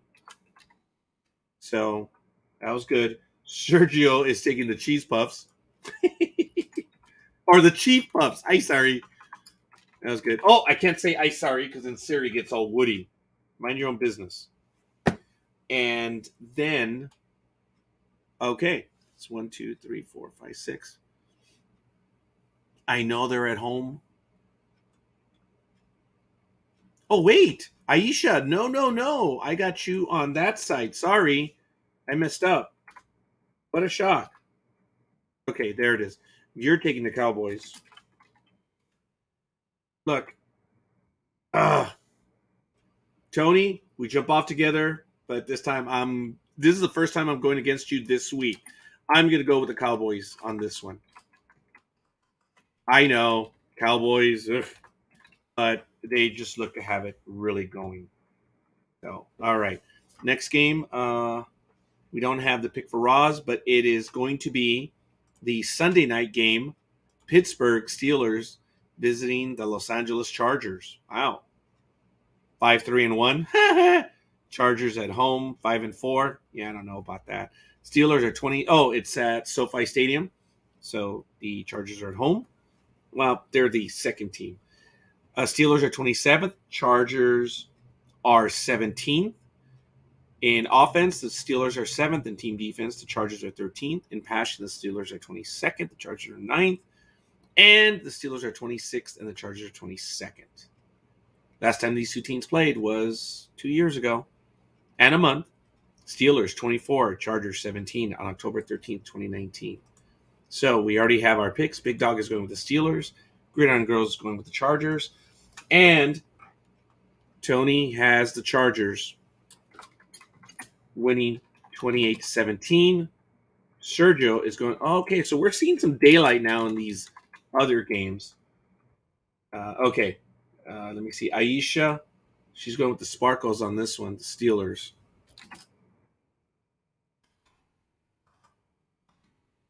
Yeah, I don't see them doing it.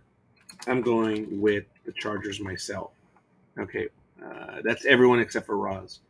Okay, let's take a look at the Monday night game.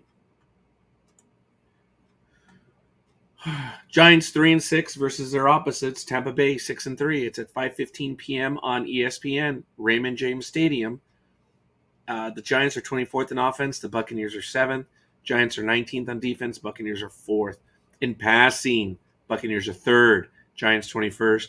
In rushing, it's the Achilles heel. Giants are 25th. It's not their Achilles heel. That's where they hang around. And the Buccaneers are 27th. Wow. Last time these two teams played was a year ago and 2 weeks, maybe 3. Buccaneers 25, the Giants 23. So they just edged them out. Roz, Gridiron Girl, and Big Dog are taking the Buccaneers. So Sergio is taking the Buccaneers. Kind of easy. As well as Scorekeeper. Tony says, did I misspell my name? Yeah, I did. What a moron. What a shock. Sports Talk with the guys. Tony. Oh my goodness. 31-17. Jeez. Aisha. I'm going to give the Spark. Oh, no, we already did that one.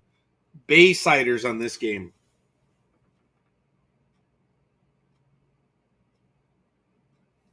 Tampa Bay.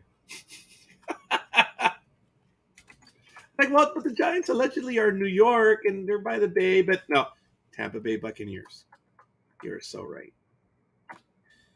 All right. Okay. All right, so we need 1-4 from Roz, and it looks like we've done it. Okay. We went through them. Want to thank everyone. We got through that, and it's really, really good. So, all right.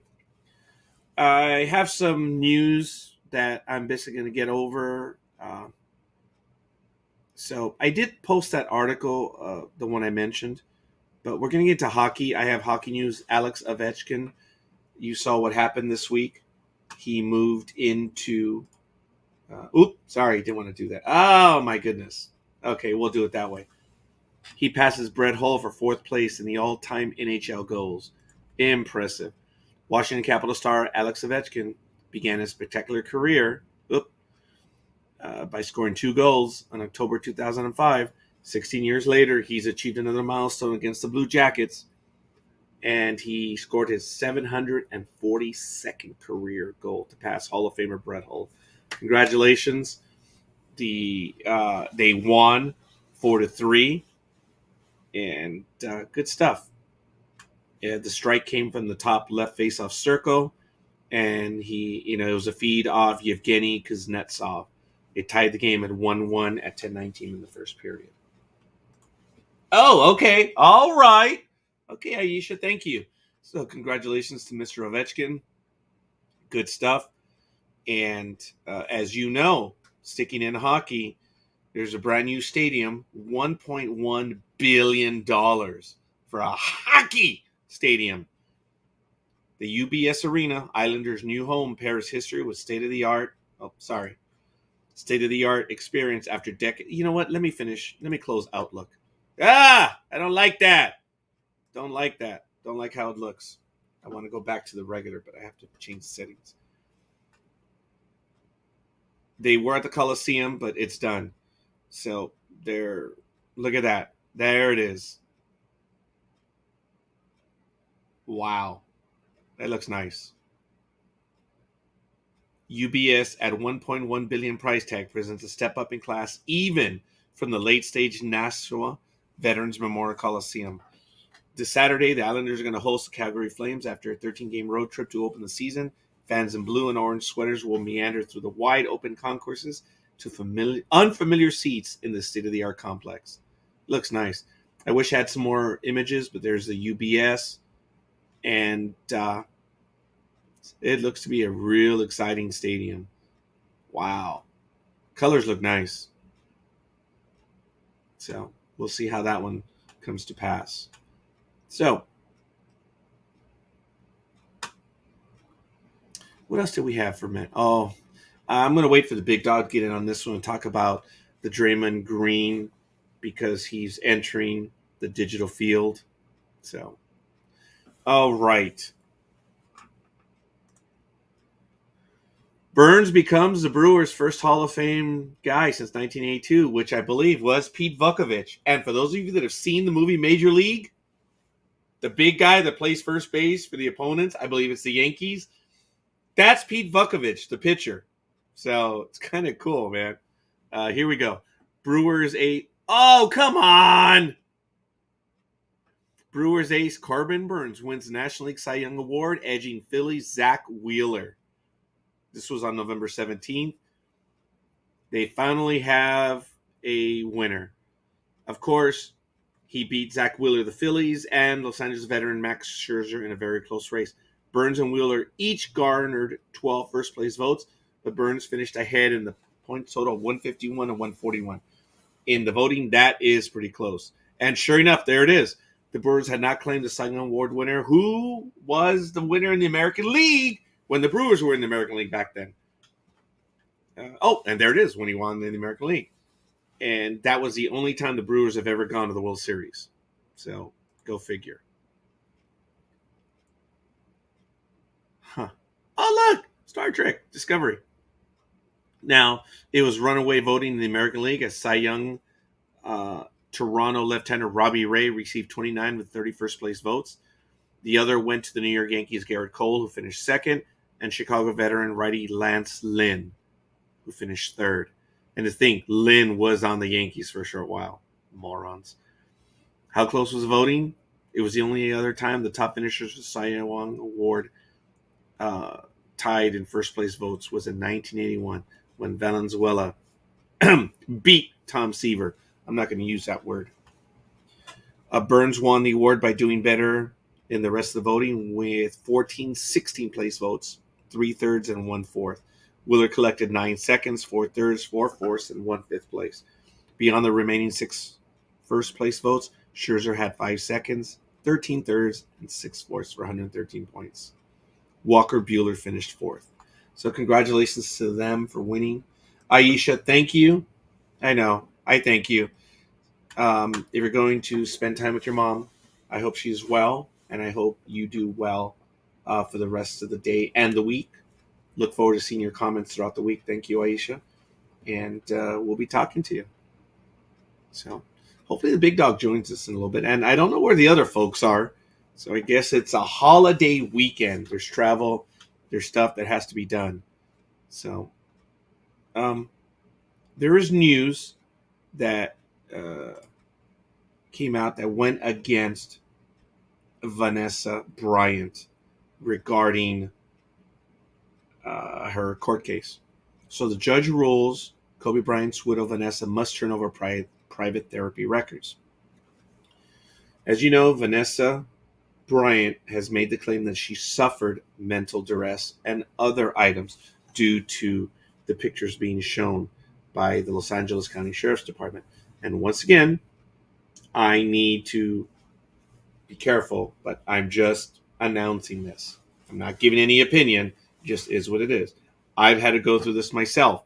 So for people feeling that they're going after her because she's female and a minority, no, folks. It's because you're claiming that you were suffering this. Well, you have to prove that you were. So a federal magistrate judge on Monday ruled that Kobe Bryant's widow must turn over her private therapy records to Los Angeles County as part of her lawsuit against the county over photos of her dead husband and daughter. In his ruling, Charles Ike ordered Vanessa Bryant and her therapist to produce the documents by November 29, which is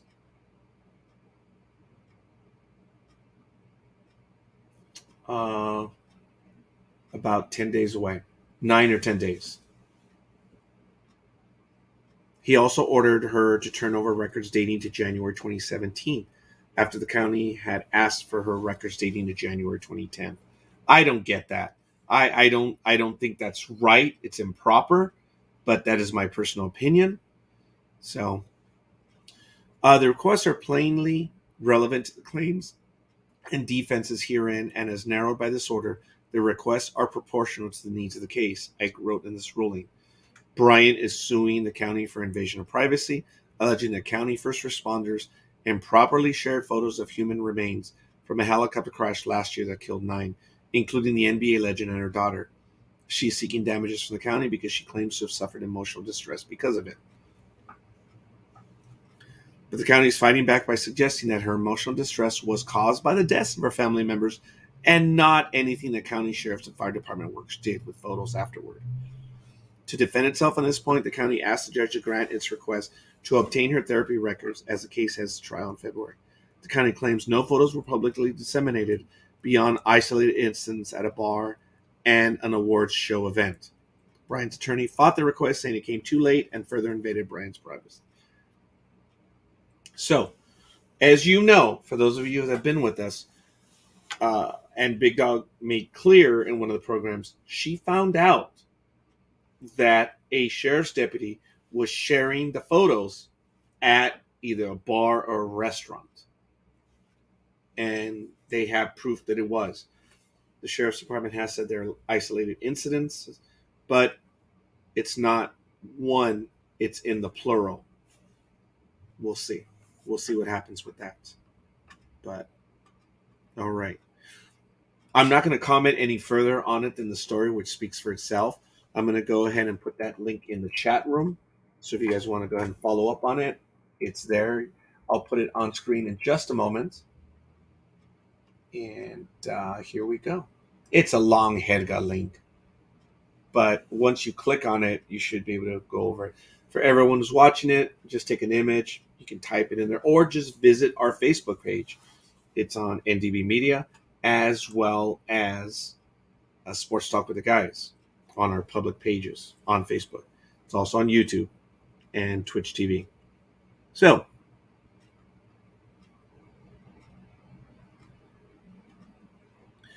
Skip Miller of Miller Bondurant also issued a statement Monday after the ruling.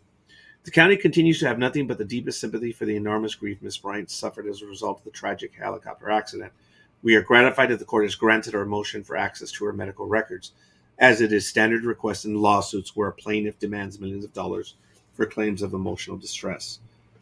It's going to be very difficult, folks, on a case like this to go to court. Let me give you an example. This is a situation, whether you call it right or wrong. This was in a conversation, and I'm not going to tell you the result of what happened, but this is the thinking, and it's a thinking that pervades many places. Let me give you a what if.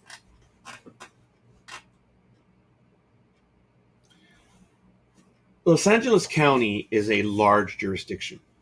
We have an island that has to be maintained, Catalina Island. We have the region south of the mountains, which is called the Southern California Basin. Then we have the mountains. Some of them are federal lands, some of them not. We do a lot of maintenance up on the roadways that belong to us. We don't do maintenance on the state highways because, those are state highways. But there are streets and highways and roads that we take care of because they're us. Up on the northern side of the mountains, you have the high desert, colloquially known as the high desert, the Antelope Valley. It is the Antelope Valley, Palmdale, Lancaster, and county areas. There are some places way out there that you have a 2-lane road and you can go miles without getting a stop sign or a signal light. Some years ago, these kids were joyriding because they were driving in excess of 100 miles an hour, and they T-boned a car. Both parties, all the kids in the car died, and the car that was T-boned, everyone died. They sued each other. There was no money, and they sued the administrative authority out there. And they sued because allegedly signs were not posted. Okay, let's take this as a what if. Let's pretend for a moment that there were no signs, because it was a condition of whether the signs had been maintained or not. The signs were there, but they say that they were not readable. The signs were there. They were not faded. It was clear. But it doesn't matter, because on the legal basis of what they sued, the jurisdiction should have won on legal pure merit. But as what was made clear was that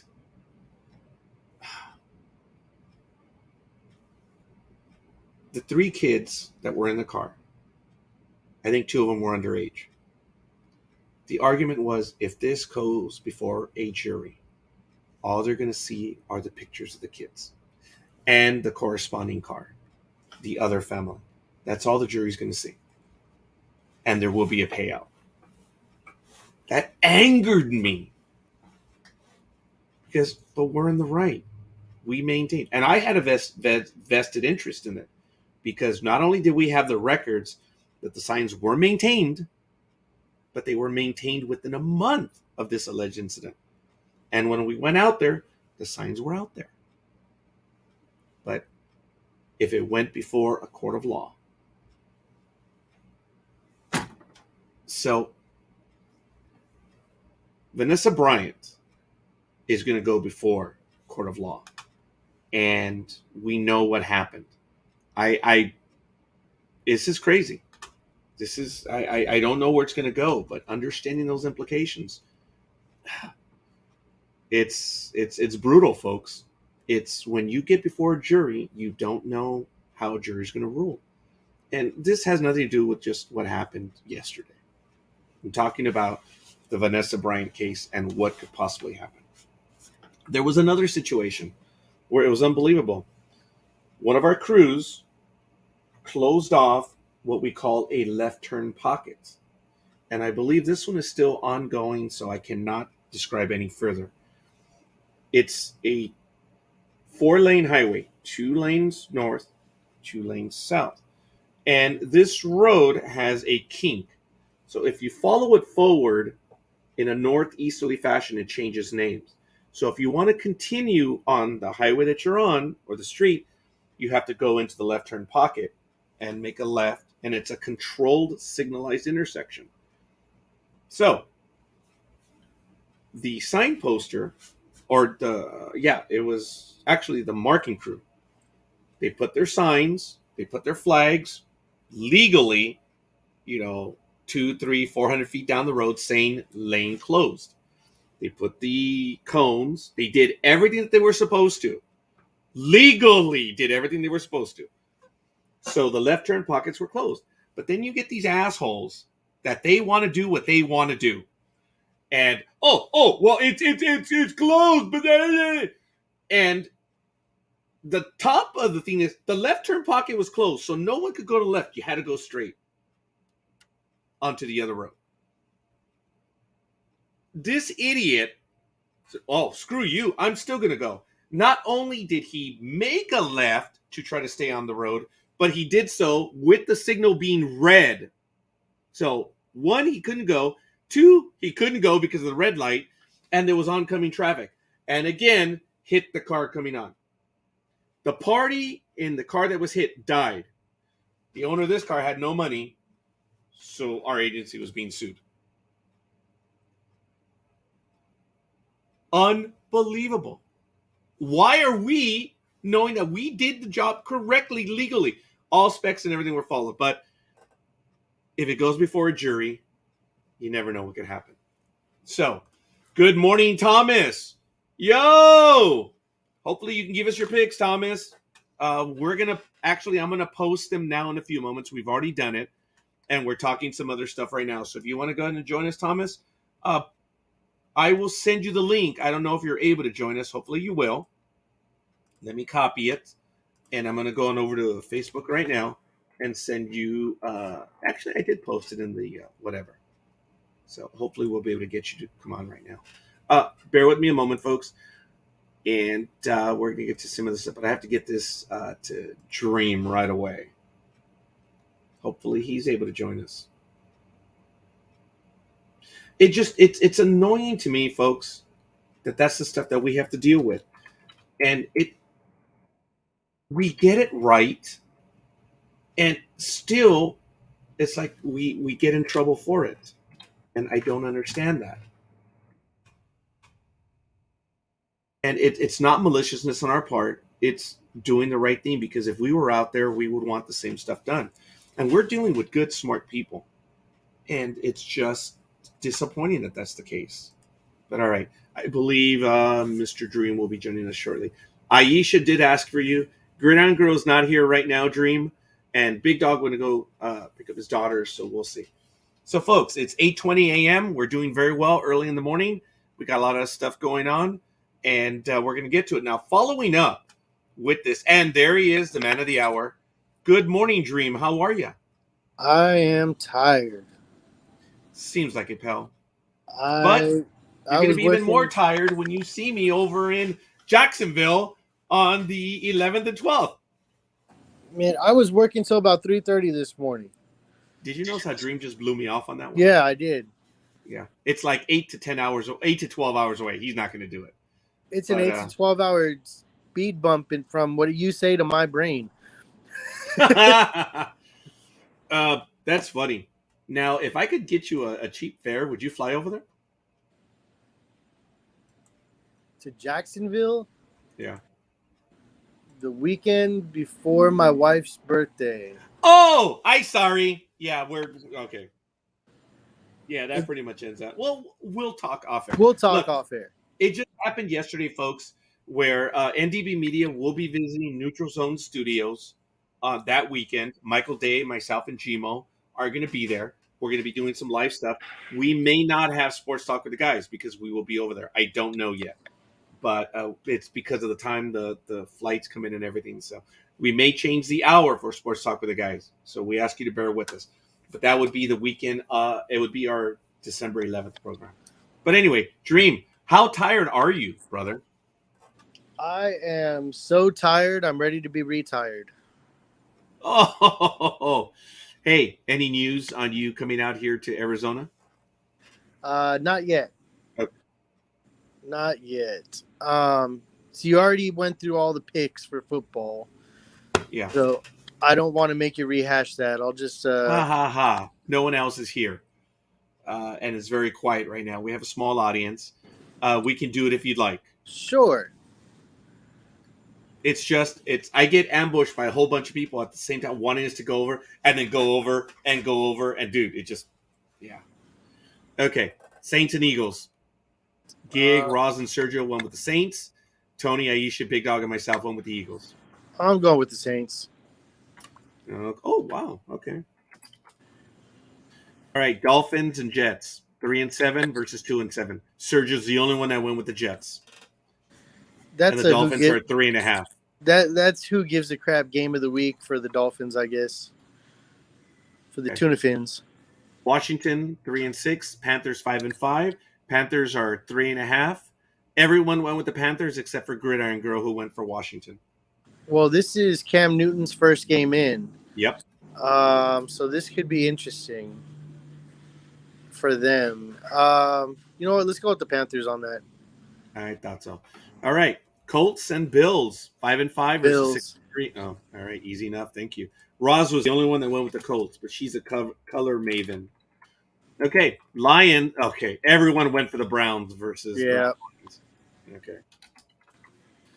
Okay. 49ers, Jaguars. Sergio's the only one that went with the Jaguars. You're going with the 49ers, right? Yep. Okay. Texans 1-8. Sergio's the only one. Titans 8-2. Everyone else. And Titans are favored by 10. Yeah, Titans.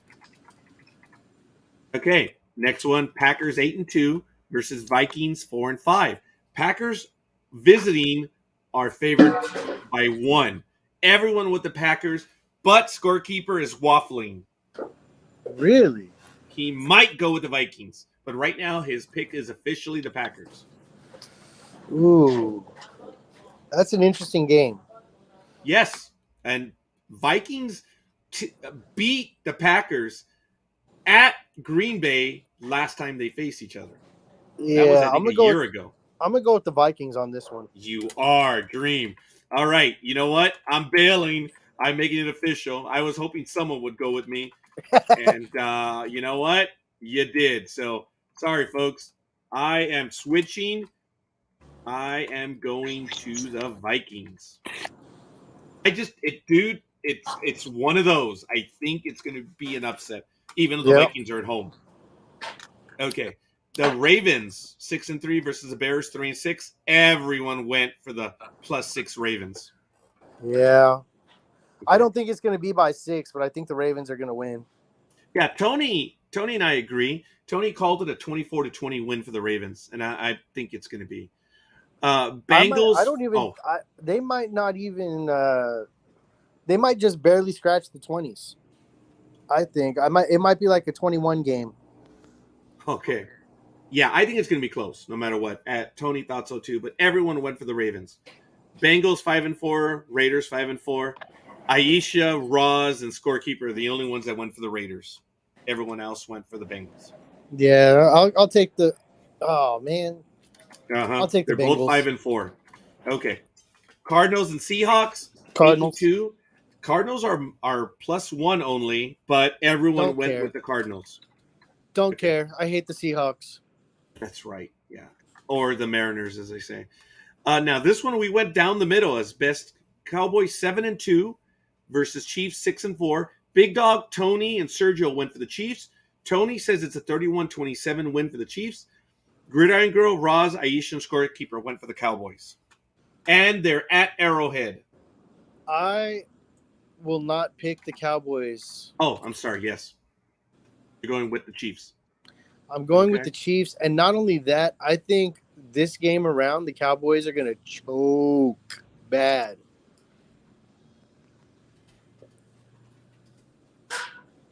Okay. You know why I went quiet. I'm typing that.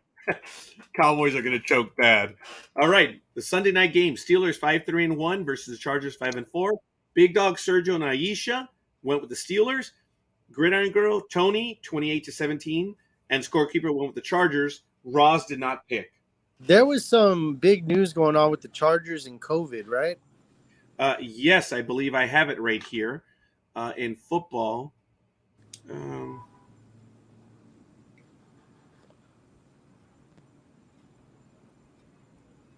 maybe I did not get it for the football at the moment, but I thought there was. Yes. Let's go to the NFL page. Oh, sorry, pardon me. And the Yankees designated Clint Frazier. I'm gonna have to check that one out. That's news today.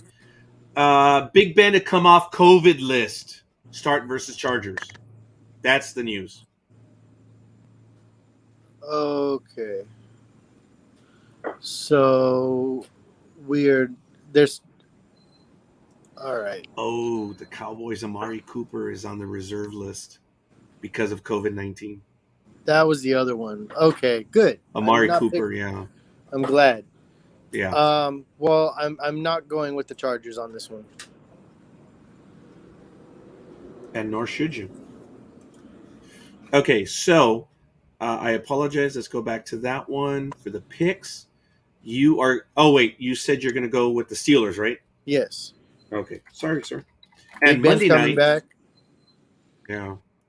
I'm sticking with the Chargers. I'm going with Gridiron Girl on this one.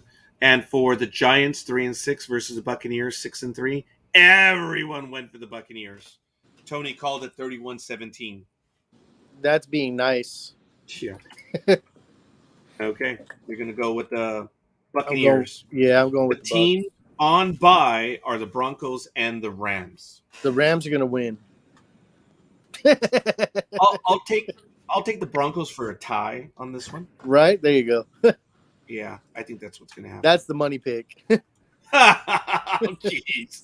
All right. Well, actually, I think I was talking about that, but we'll see in a moment. But just very quickly, the Yankees designate Clint Frazier and Ruffin Odor Tyler Wade for assignment. Wow. That is big. Making Yeah. room for prospects on the 40-man roster, the Yankees made some surprising moves on Friday night. Wow. Outfielder Clint Frazier's gone. Ruffin Odor and utility man Tyler Wade have been designated for assignment. Wow, those three moves were announced by the team shortly after the Yankees revealed they had traded right-hander Nick Nelson and catching prospect Donnie Sans to the Phillies for 2 minor leaguers. Yep. Friday's That's- flurry of That's activity. going to be Go ahead. crazy. That's going to be crazy because there's something else. The Yankees don't play checkers; they play chess. And the Yankees are going to have like 4 or 5 moves planned when they do something that big. They've got to have something huge in the works going on behind the scenes that we're not aware of yet. Yeah. Frazier, he's the surprising one of the group, but, he has struggled every year to secure playing time. It wasn't until this spring when Frazier was officially named a starting outfielder. Didn't last long. He obviously put up some disappointing numbers, and he exited the game with feelings of dizziness in early July. Initially placed on the injured list with vertigo, the outfielder's exact diagnosis was never revealed. The 27-year-old has since hinted on social media that one day he would tell the truth about what transpired this season. Frazier's also battled concussion issues in the past, contributing to his lengthy journey to earn a consistent role in pinstripes. Dude, vertigo sucks. Yep. I went through a brief vertigo where it was about a week, 2 weeks period. It sucks. I remember when we went to Knott's Berry Farm and as in the youth group back in the day, and we got you on one of these crazy roller coasters that flipped and turned and everything else, and you were like green for a few days after. Okay, that was one of them. It wasn't Montezuma's Revenge because I like that. No. It was the boomerang one. Yeah, because the corkscrew was fun. All I know is that it was so funny that I got on one and I was near the back, and were you sitting next? No, it was you and Melody were near the front. Yeah. And from the back, I yelled at you and I damned you both. and I think it was you and Melody were like, "Is that Roger?" Yeah. And whatever it was, the ride released, and I hated you, and I ripped both of you up and down that ride. Yeah. I was not happy with that one. No. But when I went to Magic Mountain 2 years ago, I was in Hog's Heaven. The significant other and my 2 daughters were not having any of Magic Mountain. And now that my youngest has high blood pressure, she got that from her mother. She doesn't do those rides anymore. Damn it. I used to be, up until maybe about 10 years ago, I was the one that was down to go on any ride, whatever. It doesn't matter to me. Oh, no. But go ahead. Now I can't do that anymore. I don't know if it's just the age that caught up with me or what, but I can't do those rides anymore. It hurts too much. Really? I don't feel right after. I had fun going back to Magic Mountain and getting on those rides. I mean, there are some I'm just not going to do just because. I have no desire to do Superman the Escape, none whatsoever. But Colossus, the Viper, oh my God, that was a blast. I would do, I guess, Bigfoot again. Traditional roller coasters, the Revolution, all of them. If it's a roller coaster, I'll do it. If it's on a track, I have no problem. It's where you're hanging that you have issues. I have issues, significant issues. Yeah. Now, the one that did give me problems was the Ninja. You know, that real small one where you hang upside down. It's kind of like a pod, and the track is above you. There's a moment where you're coming back into the station, and you have to wait. And I had trouble where I couldn't move. And I was, my paranoia of tight places and stuff, dude, I was having a panic attack. It was not fun. Well, that's what those rides are designed to do. They're designed to put you in that fight or flight kind of adrenaline rush feeling. And if your body can't handle it, then you got issues. Then you're gonna hurt. Well, I was fine. We're waiting to get back into the station. That's where I was like, dude, come on, please. I got to get off this ride. I'm having problems. It's just it's I guess it's a small ride, and I might have just been a little bit too tall, so it just did not work. But anyway, some big Dodger news. Corey Seager did not accept it. He did not accept the qualifying offer. Tyler did not accept it as well. I mean, I'm sorry, not Tyler. Will.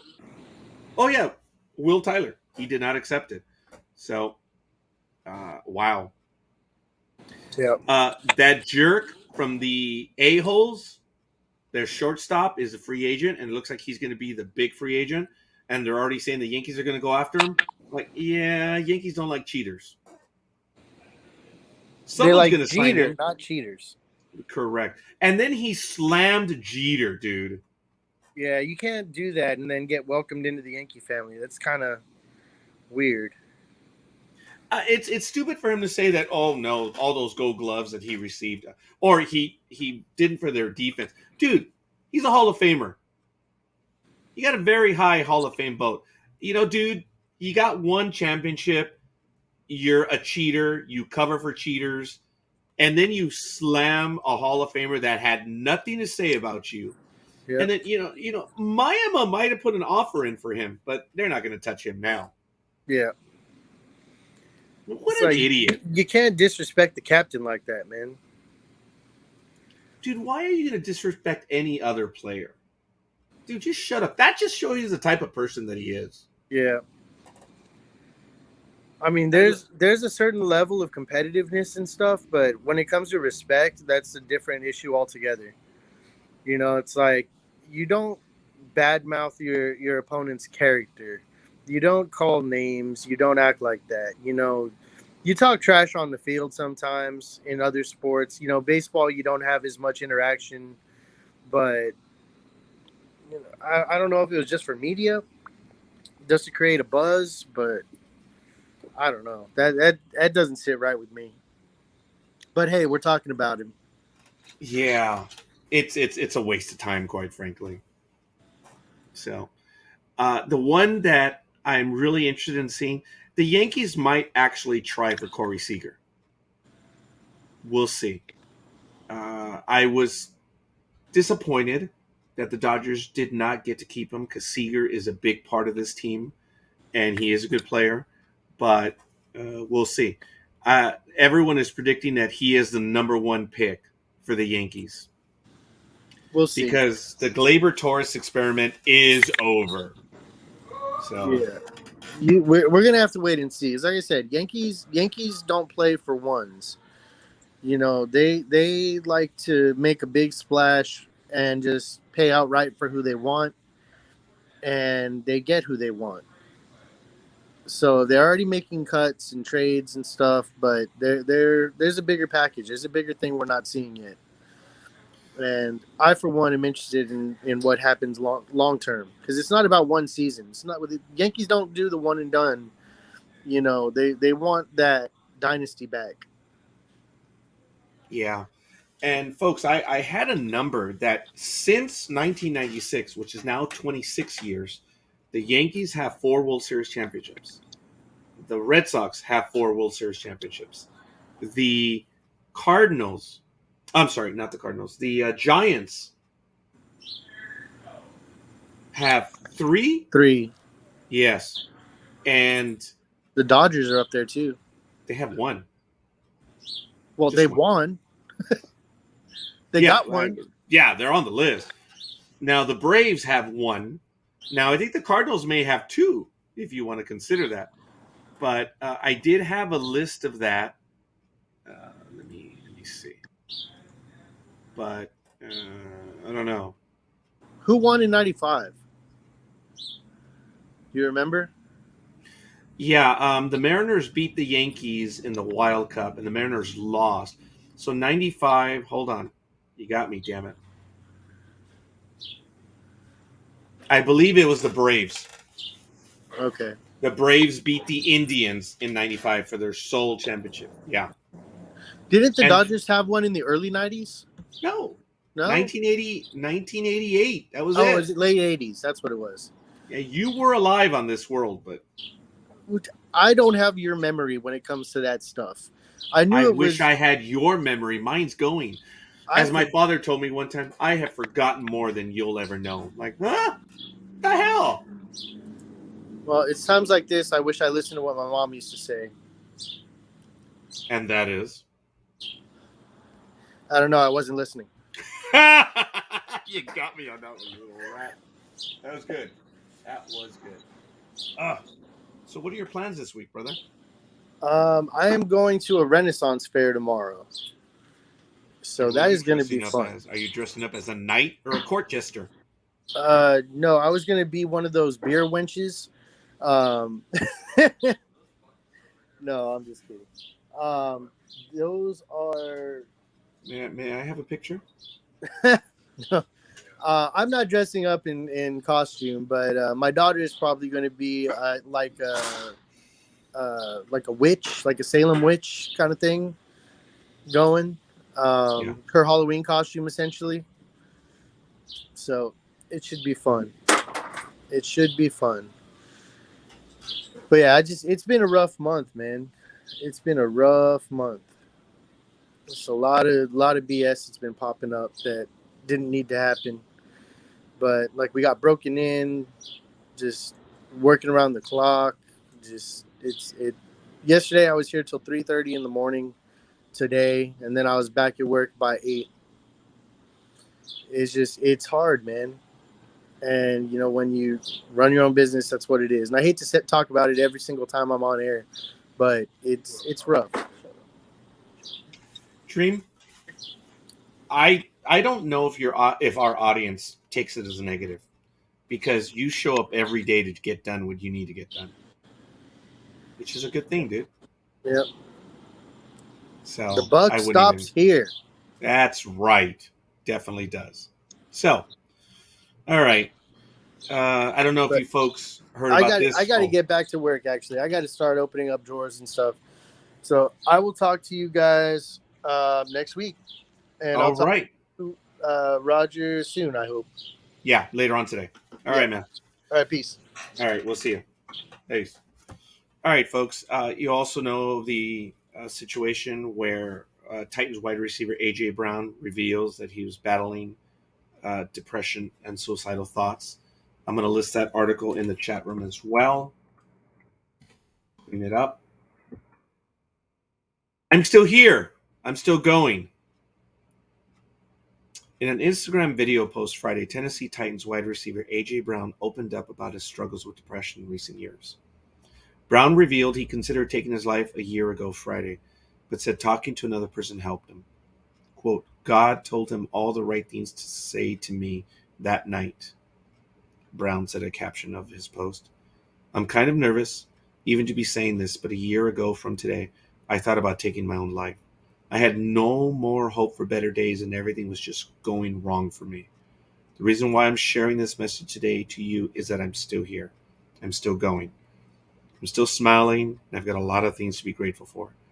I just want to encourage everyone to protect your mental. Talk to someone. Get things off your chest. Do things that make you happy. It's so important. I didn't think depression was real until it happened to me. But now I know it's really real. Approximately 9.5% of American adults will suffer from depressive illness each year, according to Johns Hopkins Medicine. This includes people from all walks of life. Brown, who is 24, is in his third season with the Titans after being selected in the second round of the 2019 NFL Draft out of Ole Miss.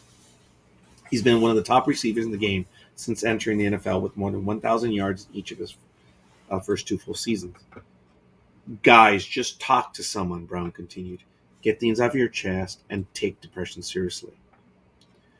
If you know of someone you know may be struggling with suicidal thoughts, you can call the U.S. National Suicide Prevention Hotline at 800-273-TALK or 8255. 800-273-8255. Suicide Prevention Hotline. I'm putting that number in the chat room. There's also a crisis text line, which also provides free 24/7 confidential support via text message to people in crisis when they dial 741-741. So again, I'm putting that one as a text or as a message, 741-741 for crisis text line. The American Foundation for Suicide Prevention has resources to help if you need to find support for yourself or a loved one. I've mentioned over the years, in 2011 and 2012, I was diagnosed and I was going through depression. And I still remember it clearly. And I suppose I'm admitting to everyone that doesn't know, and you should if you've been following me for any bit of time. It was difficult. And it basically started around 2009 and really came to the fore in 2011, 2012. You all know the story of what happened and why I ended up there. But going through depression for me, the way I see it now is I know the symptoms, or at least what I went through. I understand what they are because I went through them. I don't know exactly why they generate, but you fall into it. And for me, it's like, if you can imagine a hole. Have you guys seen a picture of that dam that has that spout for the excess water, and it looks like it's just a hole? The water goes in, you don't know where it goes. For me, depression is like that. It's a hole that's behind me, and it's dark, it's black, and it's there.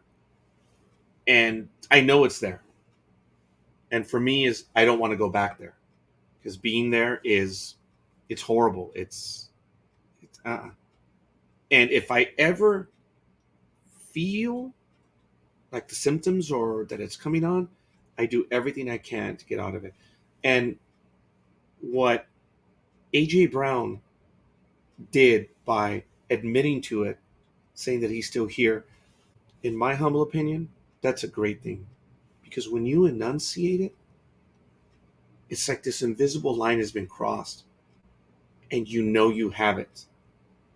Because people who have it and don't say anything are often the ones that do take their lives. And no one knew. They put their affairs in order, and they decided to just leave. Not everyone does it, but those are signs that they've come to the decision and they're just going to exit. They didn't say anything. For me, saying it is a good thing. Not for me personally, but for AJ Brown and everyone else. If you can say it, you're winning, because you know you have it and you're trying to beat it. It's very difficult, but you do need to talk to people. And people don't listen. We don't have time. We're so stressed out in so many things that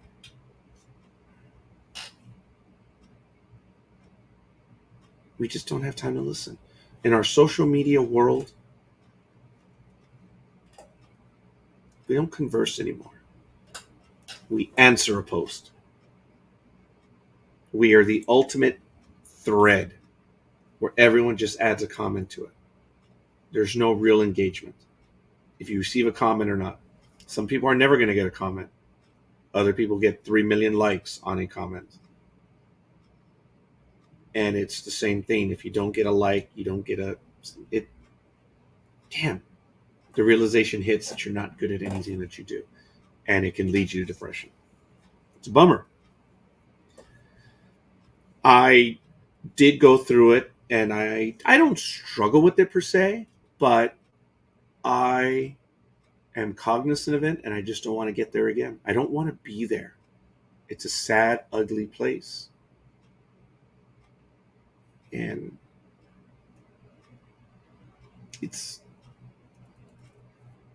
I'm glad I went through it, believe it or not, because I got through it.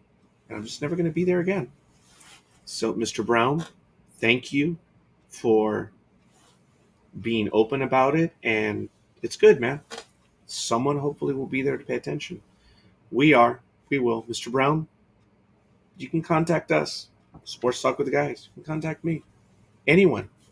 If you want to talk to me, you know how to get a hold of me. You can do it via Facebook, by Instagram.